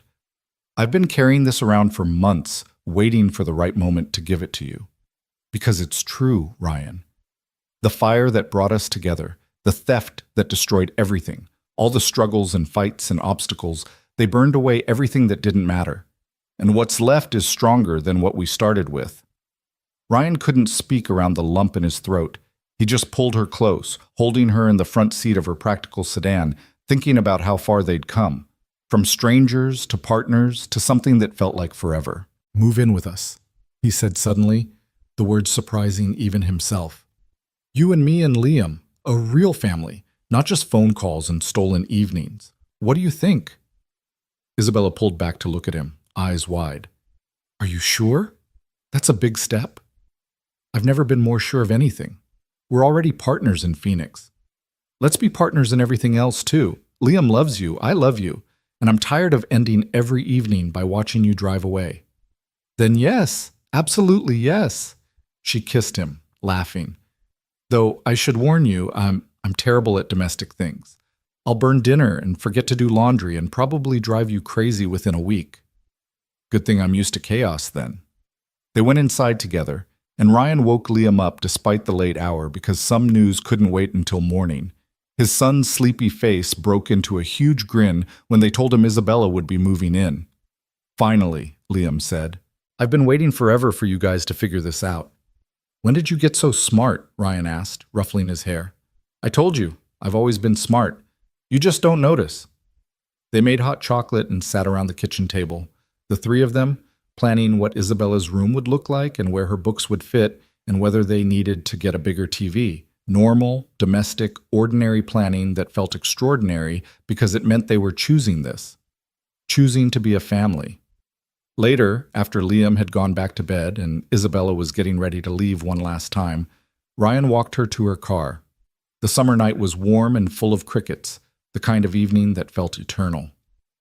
Thank you, Isabella said quietly, for everything. For saving my life, for believing in Phoenix, for not giving up on me even when I gave you every reason to. You changed everything, Ryan. You know that? You changed everything for me too. Made me remember how to live instead of just survive. Made me believe that taking risks could lead to something beautiful. He kissed her forehead. Get some sleep. Tomorrow we start planning the rollout. Tomorrow we change the world. Together. She drove away, but this time Ryan knew it wasn't goodbye. Just good night, because in a few days she'd be back with suitcases and books and all the pieces of her life, fitting them into the spaces in his house and his heart that had been empty for so long. The following weeks were a beautiful chaos of Isabella moving in, of Liam teaching her to play video games, of Ryan teaching her to cook simple meals that didn't end in smoke alarms. They were building a life together, messy and imperfect and absolutely real. Phoenix Technology Inc. officially launched in September, almost a year after Ryan had pulled Isabella from that fire. The response was overwhelming. Home builders wanted the system installed in new construction.